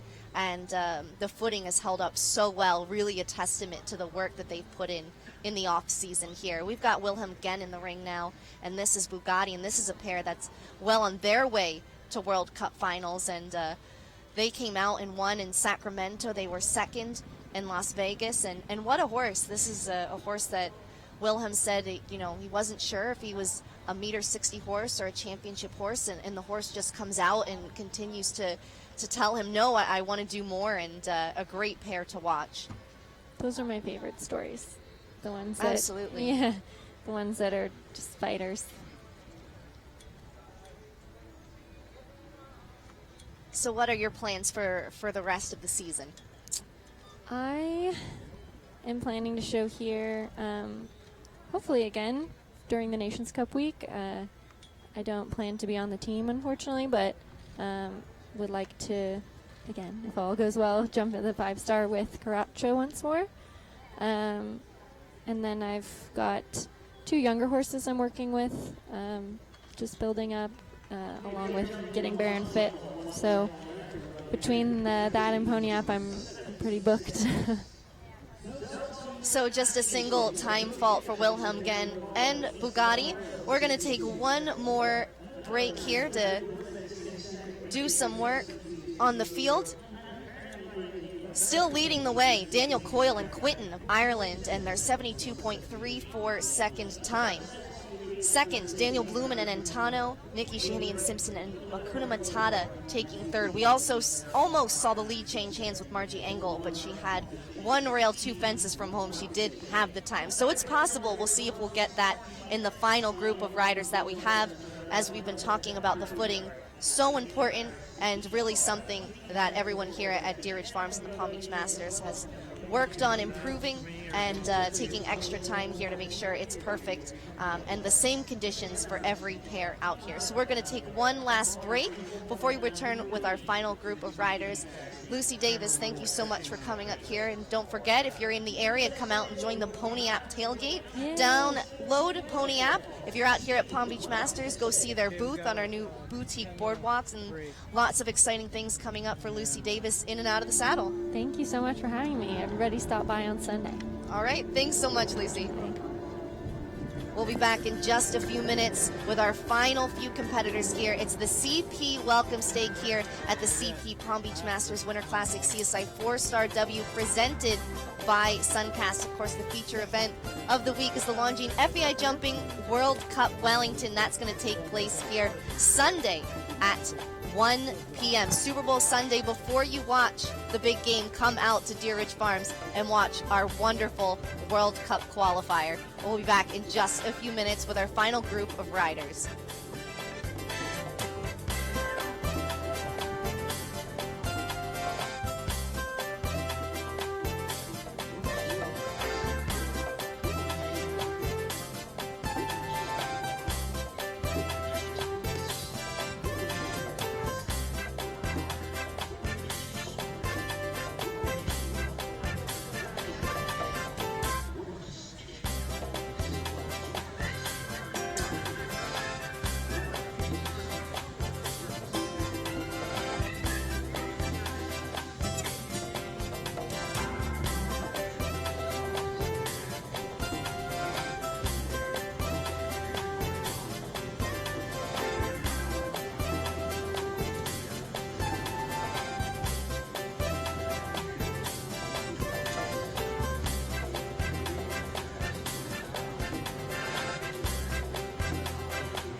by Suncast. We're getting underway with our final group of riders here in our opening international competition of the week, the CP Welcome Stake. Meter 45 speed. Daniel Coyle, he won last year's FEI Jumping World Cup Wellington here at the Palm Beach Masters, and he's currently leading the way in our Welcome Stake with an up-and-coming mount.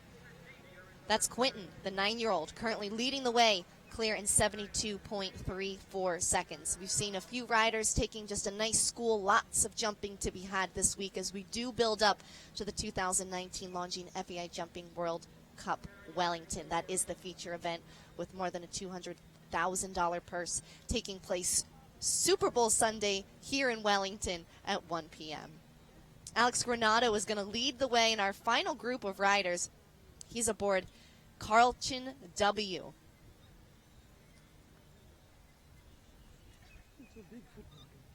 Carlton's 11-year-old Mecklenburg gelding by Chaco Blue. This is a horse that Alex has really brought up the ranks and produced. They've had a spectacular 2018 season, jumping on their first Nations Cup team in Jalapa. They were double clear.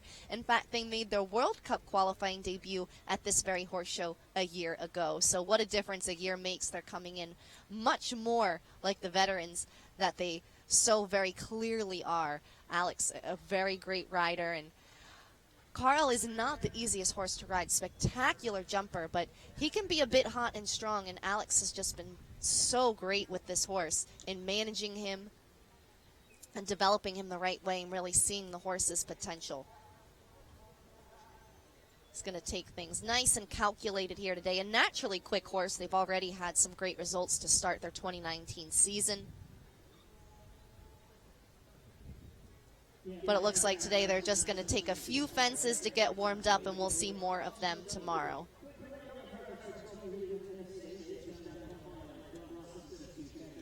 And we're about to see in our next group just quite a few veterans here.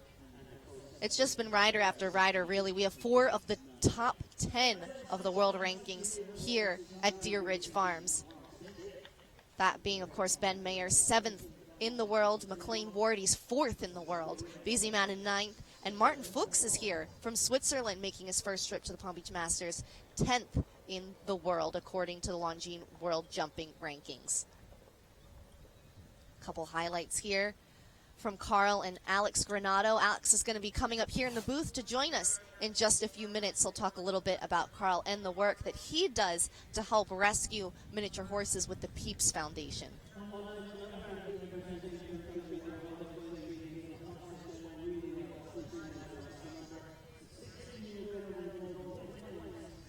Karen Polly going to join us next, representing Japan, and she brings in the Lovable with Wings, a 16-year-old Dutch warm-blood gelding.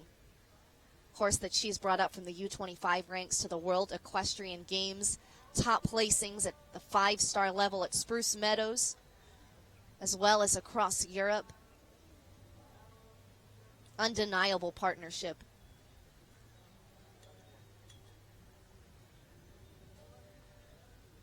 It is opening day here for the 2019 Palm Beach Masters Series. 3 events here in 6 weeks. This is our first event. In 2 weeks' time, Deer Ridge Farms will play host to the CSIO 5-star Longines FEI Jumping Nations Cup USA, the only Nations Cup qualifier in the country. That is the first 5-star ever to happen here at Deer Ridge, and it is going to take place in 2 weeks' time, February 14th through the 17th. And this venue will host that Nations Cup for 3 years.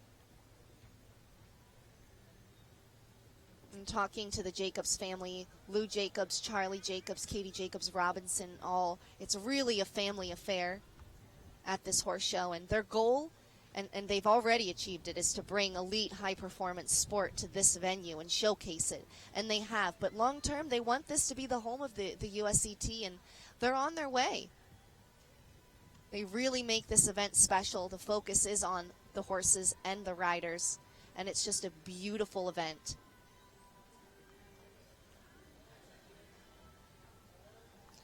So you're really seeing 2 different types of riders today. Some going for it, but the most really just wanting to get familiar with the venue. There are some bold, spookier fences out here. Just get a nice school, get acclimated, and see what they need to do the rest of the week, because there is a lot of jumping to be had. Tomorrow is the Suncast Palm Beach Masters qualifier, going to take place at 1:30 p.m. You can watch that as well on FEI TV.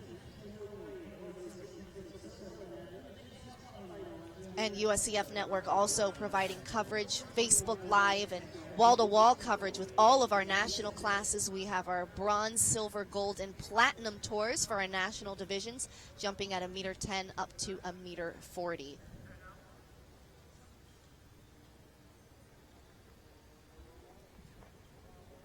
So Karen Polly and With Wings finishing up with just penalties on the clock. They'll finish on a score of 3, the time 90.1 seconds.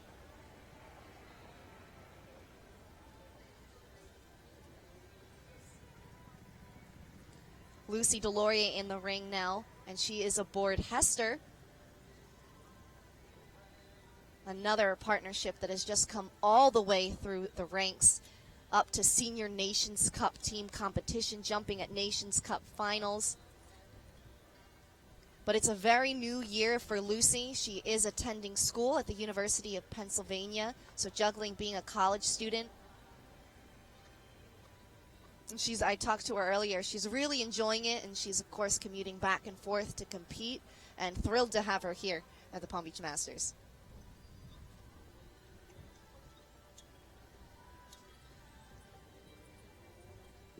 She's just 19 years old, and you'd be hard-pressed to find another rider her age with the amount of poise that this girl has. She is so focused and really just not shaken by anything. It's a real pleasure to watch her ride, and you just know that she's going to be competing at this level for a very long time to come.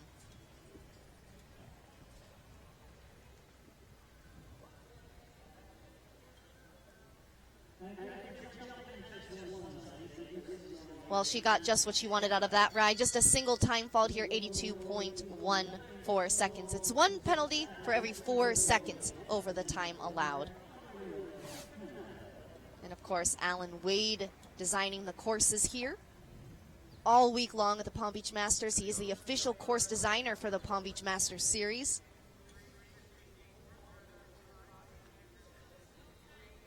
And following Lucy is her father. We've got Mario Delorier in the ring now, and this is a very talented mare that he has in his string. Bartolina, the 10-year-old Holsteiner by Clarimo, owned by Wishing Well Farm. This is a very exciting 9-year-old. Jumped the World Equestrian Games and Nations Cup finals. Top 5 of the Hampton Classic Grand Prix. Won at Spruce Meadows. Runners-up in the 5-star Grand Prix at Langley. Just a lot of raw ability, and as a rider, you have to be so excited to have a horse that's accomplished all of that and know that she's only 10 and you have just theoretically so many more years.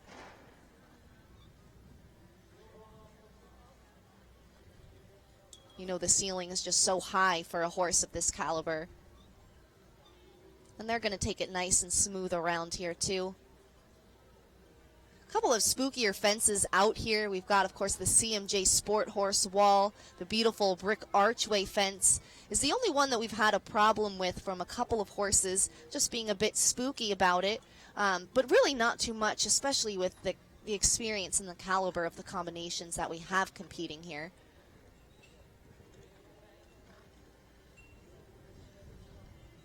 You see even Mario just having to keep Bartolina a bit focused through there.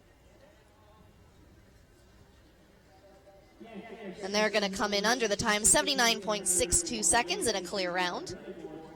That's going to put them right into the top 10. They'll slot into 9th. A nice go round there for them.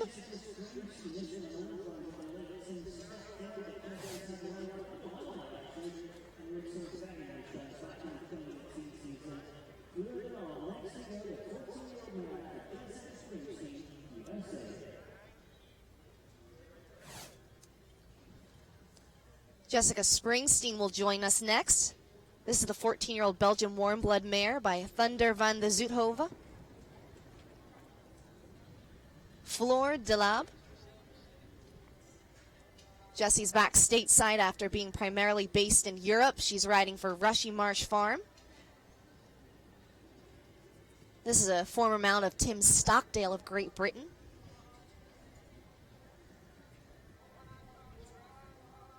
He won a nice ranking class at 5-star Canuck last year. And nice placings throughout the Longines Global Champions Tour. Fence 3, the Equichet Oxer, has come down quite a bit today in this welcome class. It's a pretty unassuming Oxer, but you really want to kind of start thinking about your track to the double, and it's really caught a lot of people on the slice there.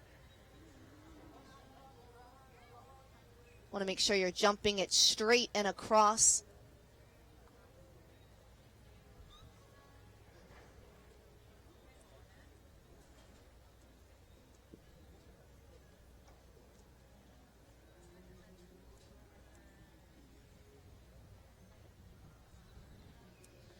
And Jessie doing some schooling here in the corner, getting her horse back, working on flat work.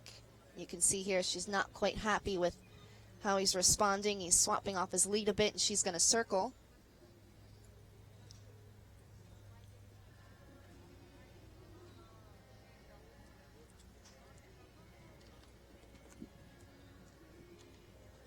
Liking her approach much better the second time around.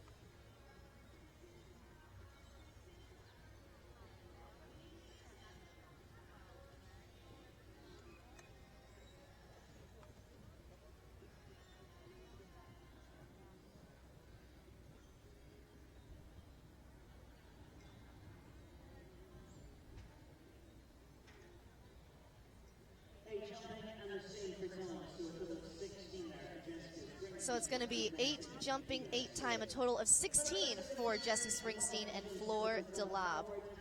We're going to welcome in now to the booth. We've got Alex Granado here as he got in his round with Carlton W, a horse that he really had a great 2018 with. Alex, how'd it feel out there?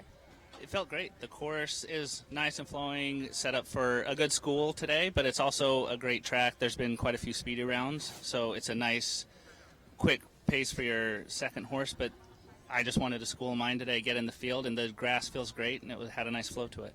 You had a great 2018 with Carl jumping your First Nations Cup together, double clear at Jalapa, a lot of great placings, and I remember a year ago, this was the first qualifier for the World Cup that you'd done, and what a ways you've come in that time. Yeah, this was our first big test for him last year, and he really exceeded expectations and has just continued on from that.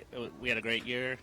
I'm really happy with how the horse has been produced, and the owners, the Tridentics that have him partnered with me, have been great supporters for letting me do it the way we need to do it to put him on the right track, so it's been a fun experience. You've had this horse for quite a while. What was the development process like? Well, it was a little up and down, to be honest. We originally got him as a 5-year-old with the idea to develop and sell him. And then as we saw some more potential and wanted to continue a little further, the Tridentics, we worked out a partnership deal, and from there it really took a bit of time and backed off a little bit with how much we tried to win with the horse and tried to produce to see what we could really create. And really in his 9-year-old year, he really took off and really started showing a lot of potential. So they've been great supporters of me, letting me continue from there. Well, we just saw Martin Fuchs in the ring. We are so thrilled to have him here. It's his first time at Palm Beach Masters. He's ranked 10th in the world, and he just went right to the top there on Christo, the 12-year-old Oldenburg gelding. You could see he was on it. Just kept a great rhythm all the way around, and he's got to be pretty happy there with his first time in the big grass field here at Deer Ridge, coming over to the States.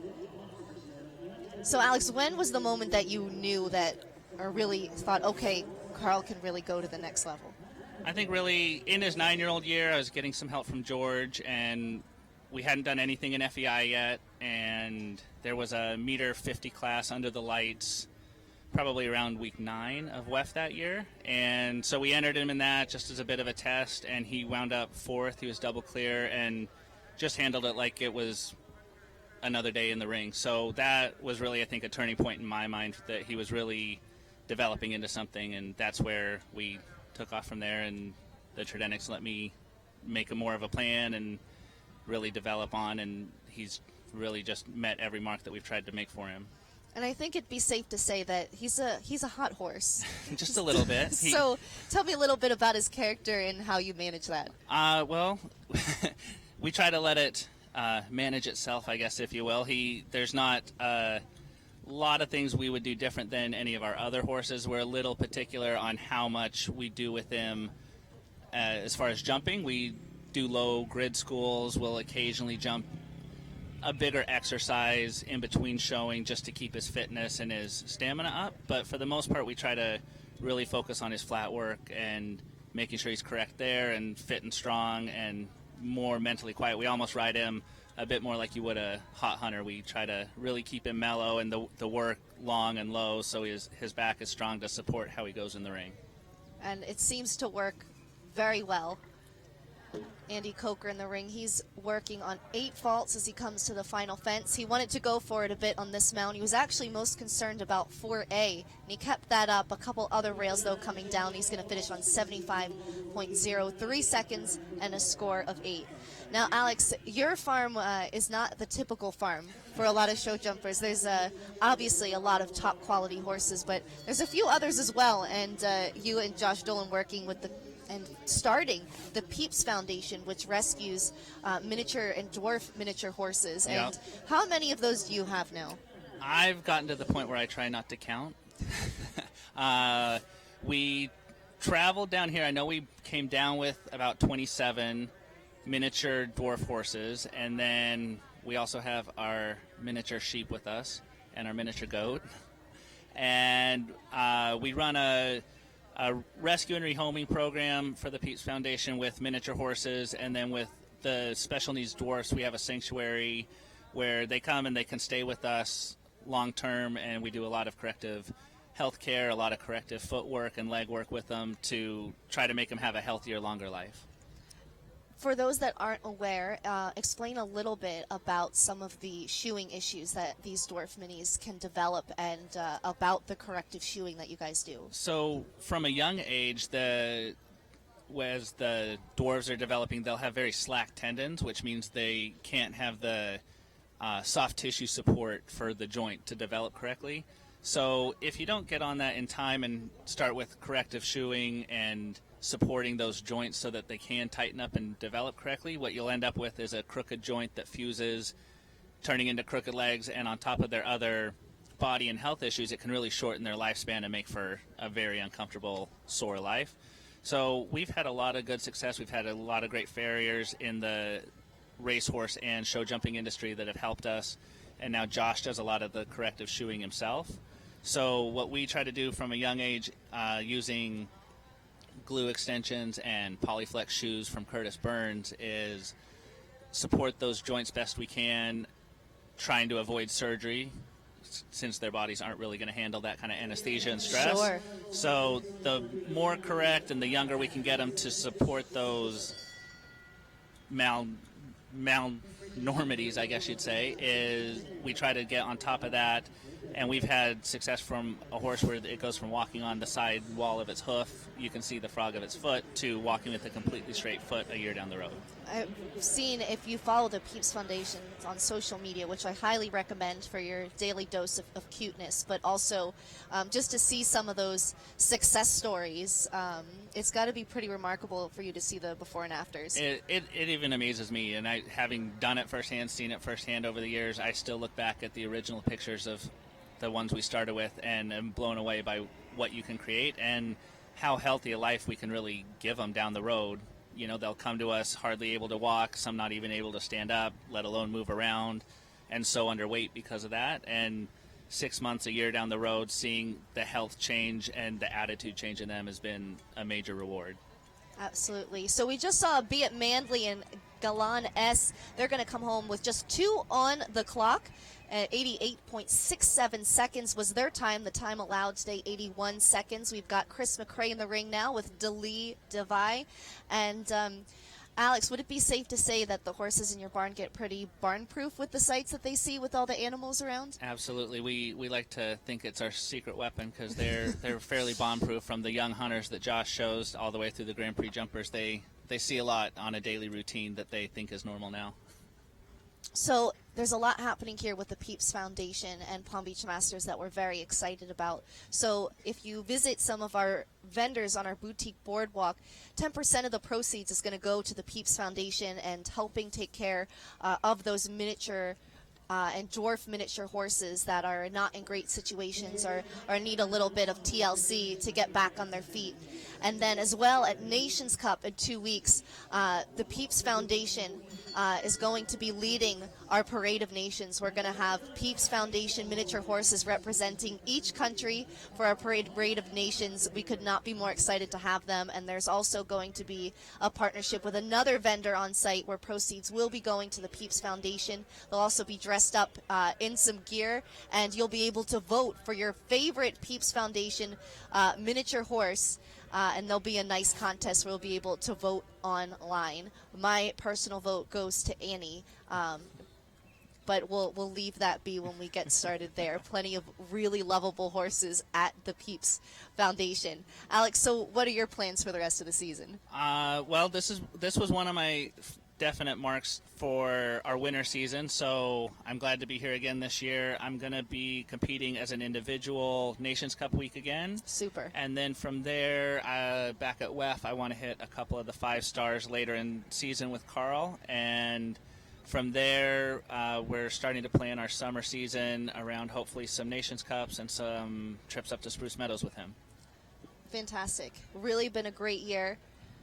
What would be some of your goals ultimately for this year? I would love to hopefully be in consideration early summer for the WEG team. You know, Carl's been really strong this year and put up some great results when we have competed for the team. Like you said, he was super in Jalapa at our first 5-star Nations Cup. Robert gave us the opportunity to go to Barcelona, jump as the alternate, so we ended up jumping the second round of the team, and he was cleared there under the lights. So I'm hoping to keep on that momentum this season, have a few good trips in the 5 stars, and hopefully be in maybe at least as an alternate there. Well, it seems like that every time you step up and pose that challenge that Carl really rises to the occasion. He's been awesome. He's the first horse I've really gotten to develop up to this level, and like I said, he just keeps exceeding my expectations. Well, congratulations on a great year, and best wishes to you the rest of this week and the season. Thrilled you'll be coming back for Nations Cup with you, Carl, and the miniature horses from the Peeps You're really Foundation. just excited about the foundation. Well, you know, I'm pretty excited about both, but, you know, I'll give you that. I won't deny that.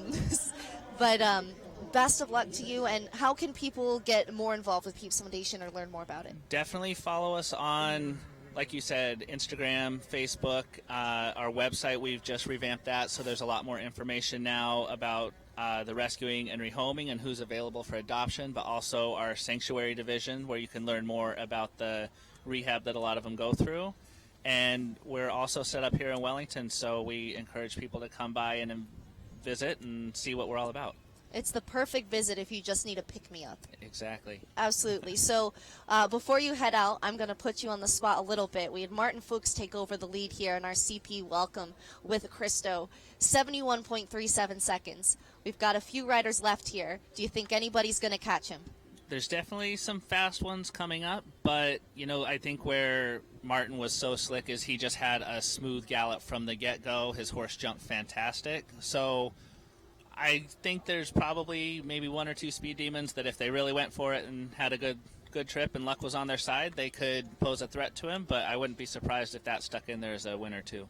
All right, I'll take that. That's a pretty good diplomatic answer while still having a side. I'll take that. All right. Thanks so much, Alex, Thanks for and having me, best of luck the rest of the week. Thanks so much. Alex Granado joining us here. He'll be competing with Carl Chin-W, having a fantastic 2018 season looking into 2019, and of course benefiting here the Peeps Foundation getting involved with the 2019 Palm Beach Masters Series. We could not be more excited to be supporting them and the great things that they do for miniature horses in need. Andrew Wells just turning in a nice clear round with Primo Troy. They're going to slot right into fourth here as the times have picked up just a bit. And we've got a few more riders to see here as Martin Fuchs continues to hang on to the lead. It's his first time here at the Palm Beach Masters and looking like he's settled in quite nicely. 71.37 seconds is the current leading time.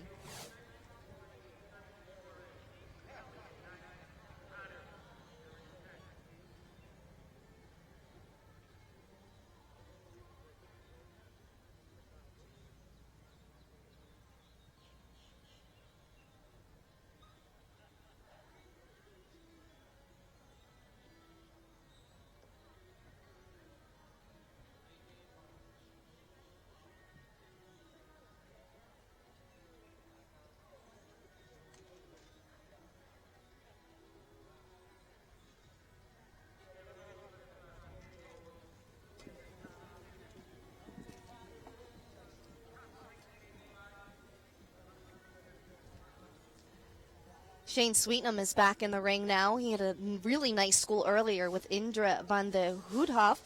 In the ring now with Polina. And a little bit of trouble here at our combination at 4AB. We haven't seen much of an issue with this jump, but Polina, 10-year-old and first time competing at this venue. And it can be a bit spooky there as you come right up to the Berkshire Bank VIP tent. So just a little bit of a spook there. You can see kind of bulging in with that left shoulder. Was just a bit distracted the first time around.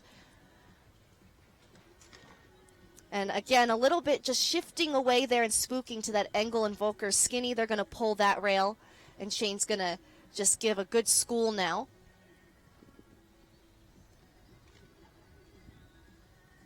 And that's what this first class is for a lot of horses. Great prize money and ranking points up for grabs, but it really is an opportunity for riders to get into the ring. This is the first time we're seeing these international horses. Shane really taking his time here, using the corners, lining it up, and a great mark by Alan Wade in this course, as always. A few technical questions, some spookier jumps, but very friendly and inviting, with still options to pick up the pace or go inside and really go for it on the time. And a very tight time allowed, very fitting to make this class competitive. And you have to set for the occasion. And there's a really stellar group here. And Alan Wade has done just that, as he has so many times. So Shane really taking his time here. So plenty on the clock. It's going to be a total score of 18.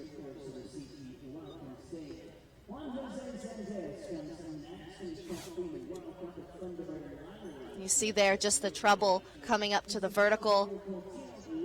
Polina getting over it just fine, though, the second time around.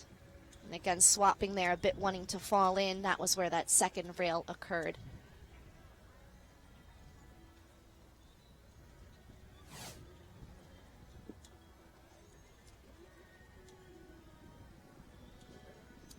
Juan Jose Zendaya Salgado of Mexico in the ring. Back with his second ride. This time it's Tino LaChapelle, 12-year-old self-run-say gelding by My Lord Canthargo. These two have been paired internationally since January of 2016. Won a nice 5-star ranking class at Hawapa in April of last year. A lot of international experience. All chasing the time of Martin Fuchs and Christo. 71.37 seconds.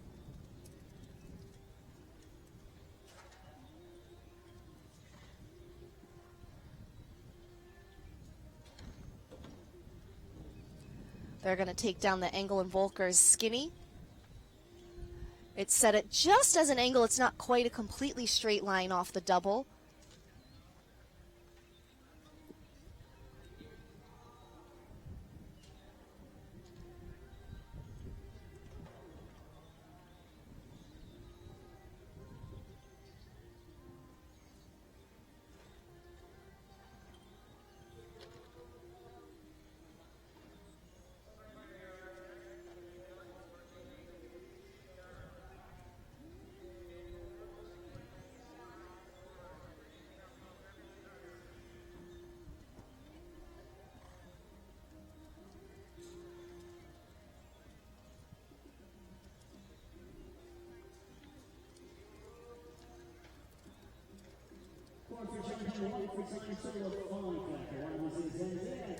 So they'll finish with a score of 5, 1 on the clock in addition to that rail at the Engel and Volker. Skinny, 84.30 seconds.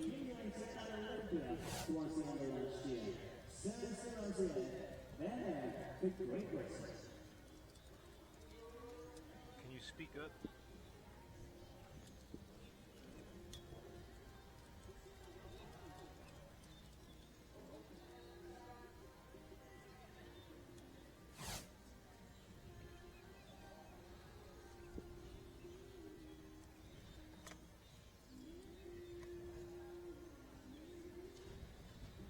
Ben Mayer back in the ring now. His second ride is the 9-year-old Zangerscheid by Shalano Zed.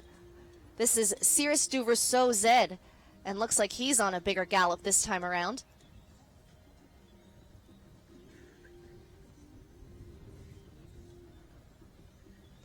These two won a 2-star Grand Prix at Oliva in October. Nice placings at Olympia, some ranking classes there. Great turn back to the Liverpool there.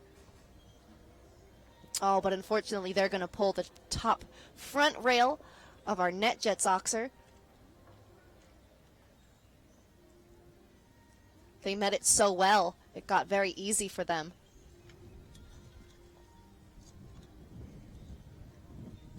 Been so tall through that double to the Longines Oxer.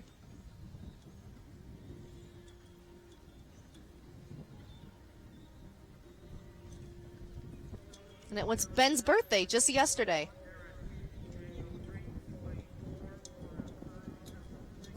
Up and over, really nice time, 72.55 seconds, but they will finish with that single rail, and Ben surely let up a bit. After that rail fell down, he could have been right up in contention with that leading time from Martin Fuchs.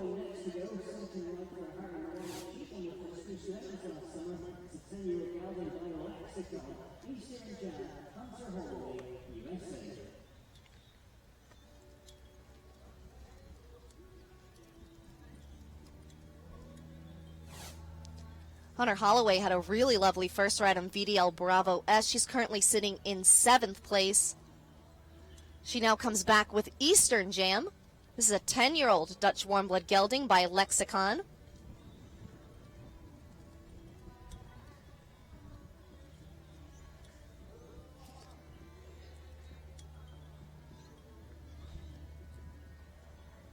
This is going to be her probably top horse for the week. They won the 5-star Aeon Cup during the North American tournament at Spruce Meadows in early July. A huge win for Hunter, again just 21 years old. Also won the International Omaha Grand Prix and 3-star Grand Prix at Tryon. So racking up quite the resume.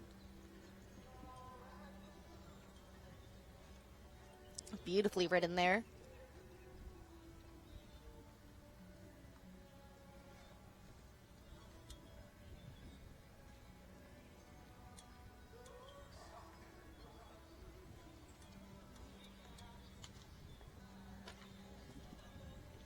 But they're going to pull B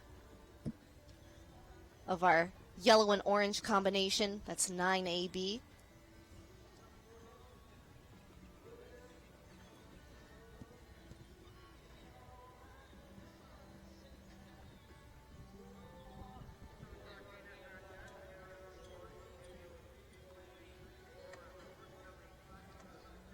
For Johnny One today, 5 Hunter Holloway, Eastern Jam representing the USA.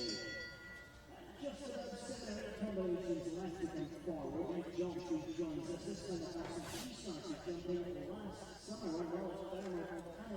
Eve Jobs is now back with her second ride. As we take a look at Hunter's rail here, they shifted a bit left there through that combination. And just came in with so much pace. Got there a bit too soon. And now here's Eve Jobs. Limbridge is the second ride. 10-year-old Holsteiner Stallion by Limbus. Michael Hughes was riding this horse when Eve got him in June in Europe. Some nice finishes out there in Europe in their own merit. And then runners-up in a ranking class at Thermal. This horse is one of my favorites to watch. I mean, it could be like an equitation course. The rhythm never changes. The horse is light and just jumps so well. Looks like so much fun. Look at just the air time and the lofty jump out of that combination at 4AB. It's a pleasure to watch them.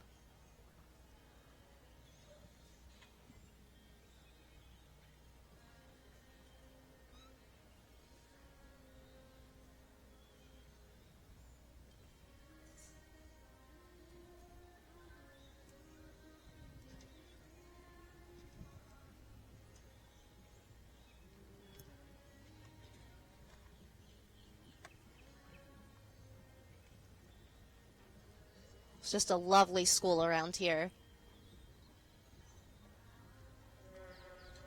And to those of you watching from various places around the country, thanks for tuning in and watching along with us. And we hope you can take a small piece of the weather that we're having here home with you, especially those up in Chicago and some of the colder places. We've had a bit of rain here in Florida over the past couple weeks, but it's held out today, and we are lucky to be enjoying just a lovely breeze and some overcast weather.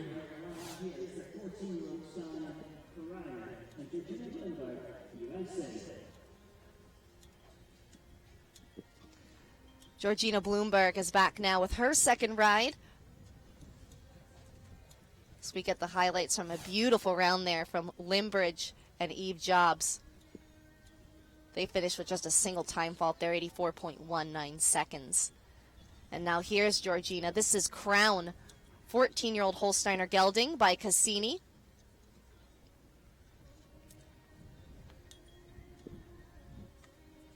These two are longtime partners, know each other very well. They've been competing in international classes together since 2015.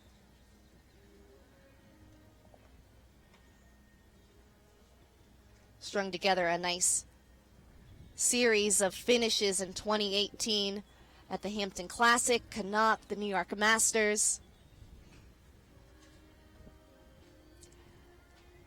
And while he hasn't been the top horse in her string, he's just been so reliable, and it's so wonderful to have a horse like that in your string that you know you can always count on.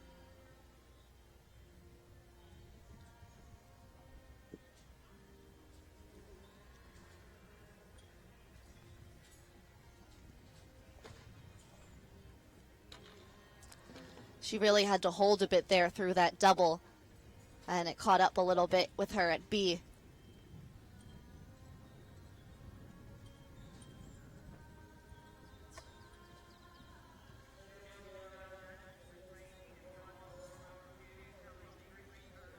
Great ride there to the vertical, 2 fences from home, and over the last. Just over the time, it'll be a total score of 5. Both of Georgina's horses coming out feeling very fresh today. That's going to really help her as the week goes on. We've got plenty more jumping here to be had. Of course, tomorrow is our Suncast Palm Beach Masters qualifier. The top 40 from that event will be moving on to the feature on Super Bowl Sunday, the Longines FEI Jumping World Cup Wellington. You see Georgina moved up there to the double, and she held out and just clipped it with the hind end out of B. And then on Saturday, we also have our meter 55 Net Jets Classic. So plenty of jumping opportunities.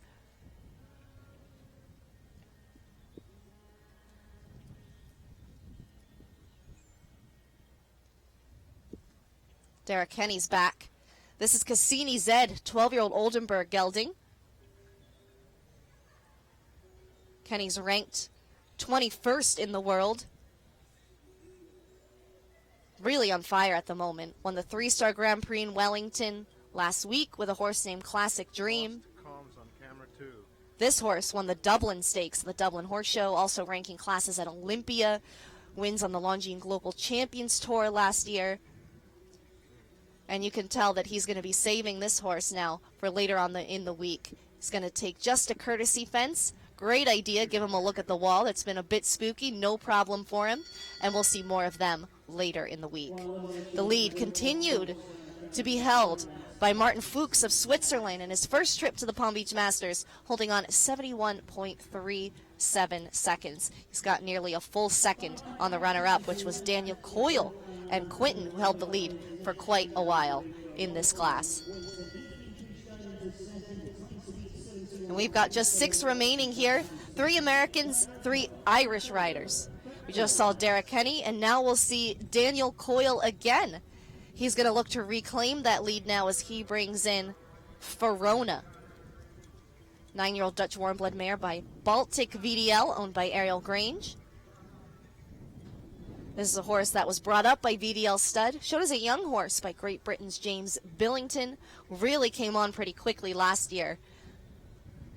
Another exciting mount here for Daniel Coyle, who of course won it all in the Longines FEI Jumping World Cup Wellington here just a year ago with CETA.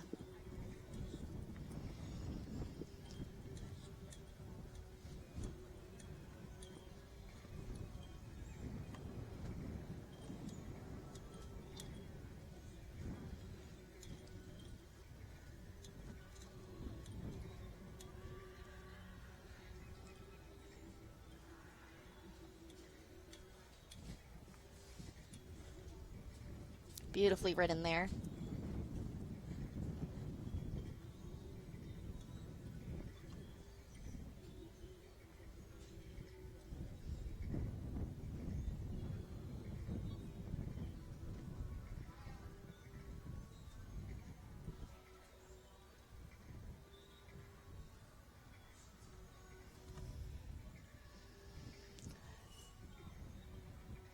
Daniel taking a bit more of his time here with this ride than he did on his first.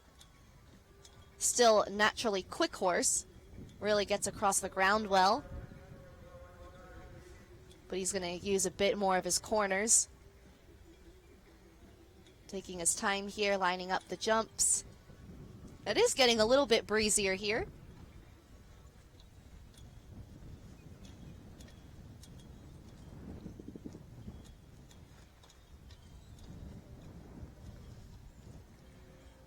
And nice to the last.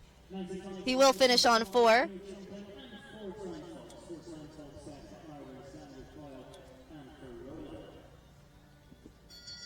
Nice round, score of 4, but all on the clock.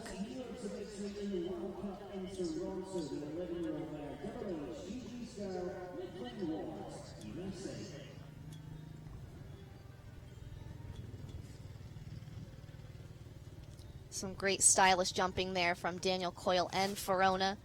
Just time penalties against them. We'll head to our final 4. McLean Ward is in the ring now with his second ride. Here's HHGG's girl. And McLean working on a nice rhythm here. 11-year-old Dutch warm-blood mare by Vengino, owned by Double H Farm.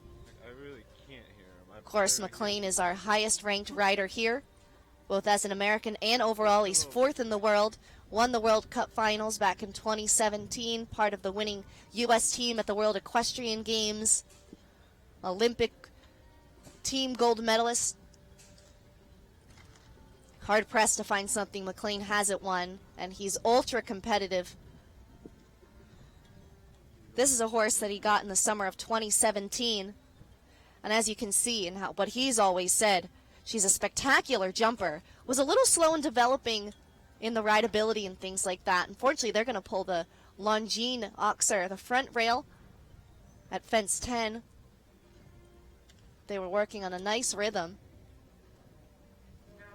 But this mare really came on in 2018, won the Hampton Classic Grand Prix, won the World Cup qualifier at Toronto.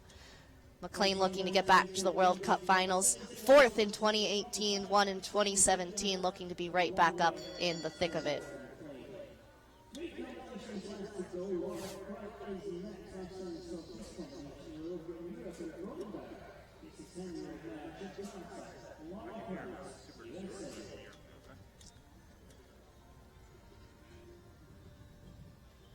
Another look there at that Oxer. McLean was riding forward and just got a little close. Yeah, I hear him. Well, welcome back Laura Kraut now. This is Jakarta. 10-year-old, rather, Belgian warm-blood mare by Cicero. Coming up, jumping a bit out of her skin. Got a bit of airtime there at the first jump. Kraut got the ride on this one last winter and jumped here last year at Deer Ridge. That was their first international outing together. Nice finishes at Ocala. But first time back in the States in quite a while. This year, Laura's actually commuting back and forth from Wellington to Spain. Jumping on the Sunshine Tour. She has 27 horses out there. Coming out of that turn, a nice turn back, but didn't quite have the rideability that she wanted there. She's really fighting here as well to this wall. Great commitment there from her.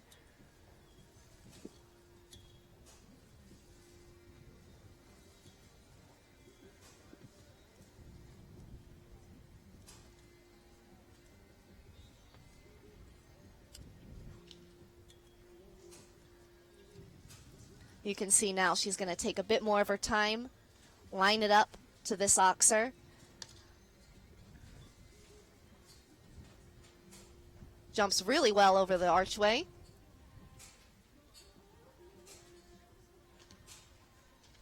Well, this mare can certainly jump. They're going to come away with a couple time faults there. And the one rail 6 is the score, 85.75 seconds. Well, we've got two left to jump here. Will it be Martin Fuchs, Kelly Cruciati, or Connor Swale? Just two left to jump here. Kelly just took a few jumps on her first mount, Hadja van Oershoff, to start the day. Now she comes in on Grandi de Laubrie. 13-year-old Belgian warm blood mare by Chin Chin. Love that determination, Kelly looking directly to fence two over that first oxer. Look at her, looking ahead, looking on her track. She's carrying a nice rhythm here.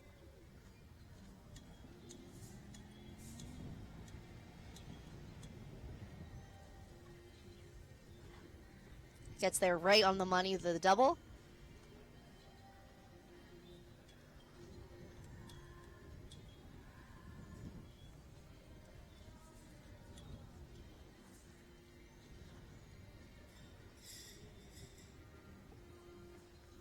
Nicely gallops to the CMJ wall.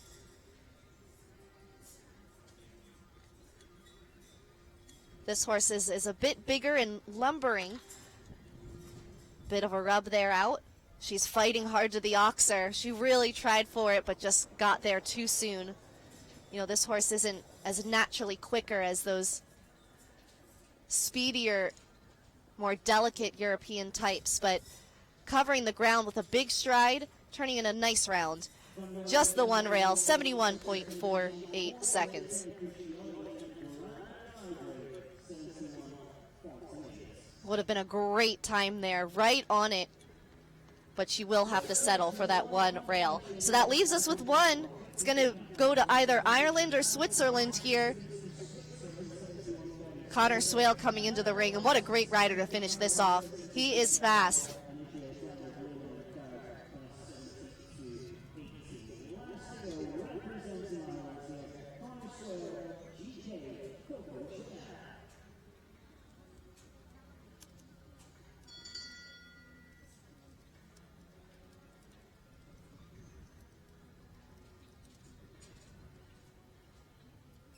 So here he is now, Connor Swale, GK Coco Chanel, 11-year-old Holsteiner gelding owned by Vanessa Mannix.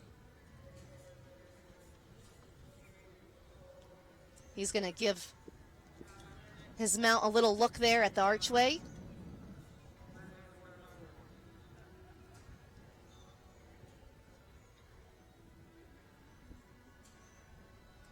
Going to build up the suspense a little bit. Pause the timers. Time to beat here. Set by Martin Fuchs and Christo, 71.37 seconds.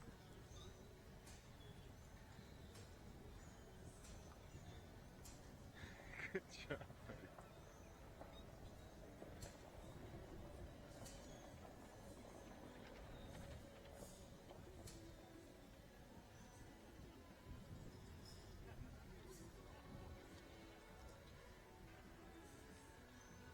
Connor always riding kind of with a forward seat. He's a very soft rider. Not really revving the engine though here.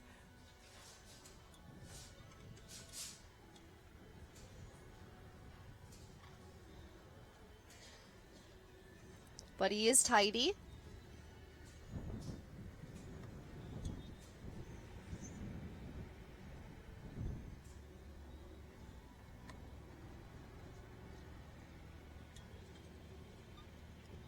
Some of the faster ones did one less there to the wall.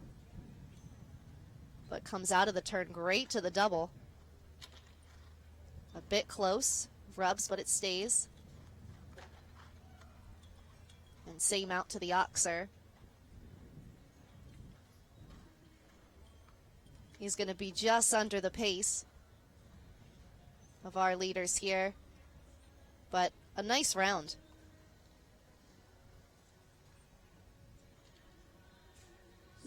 He's just within the time, 79.28 seconds.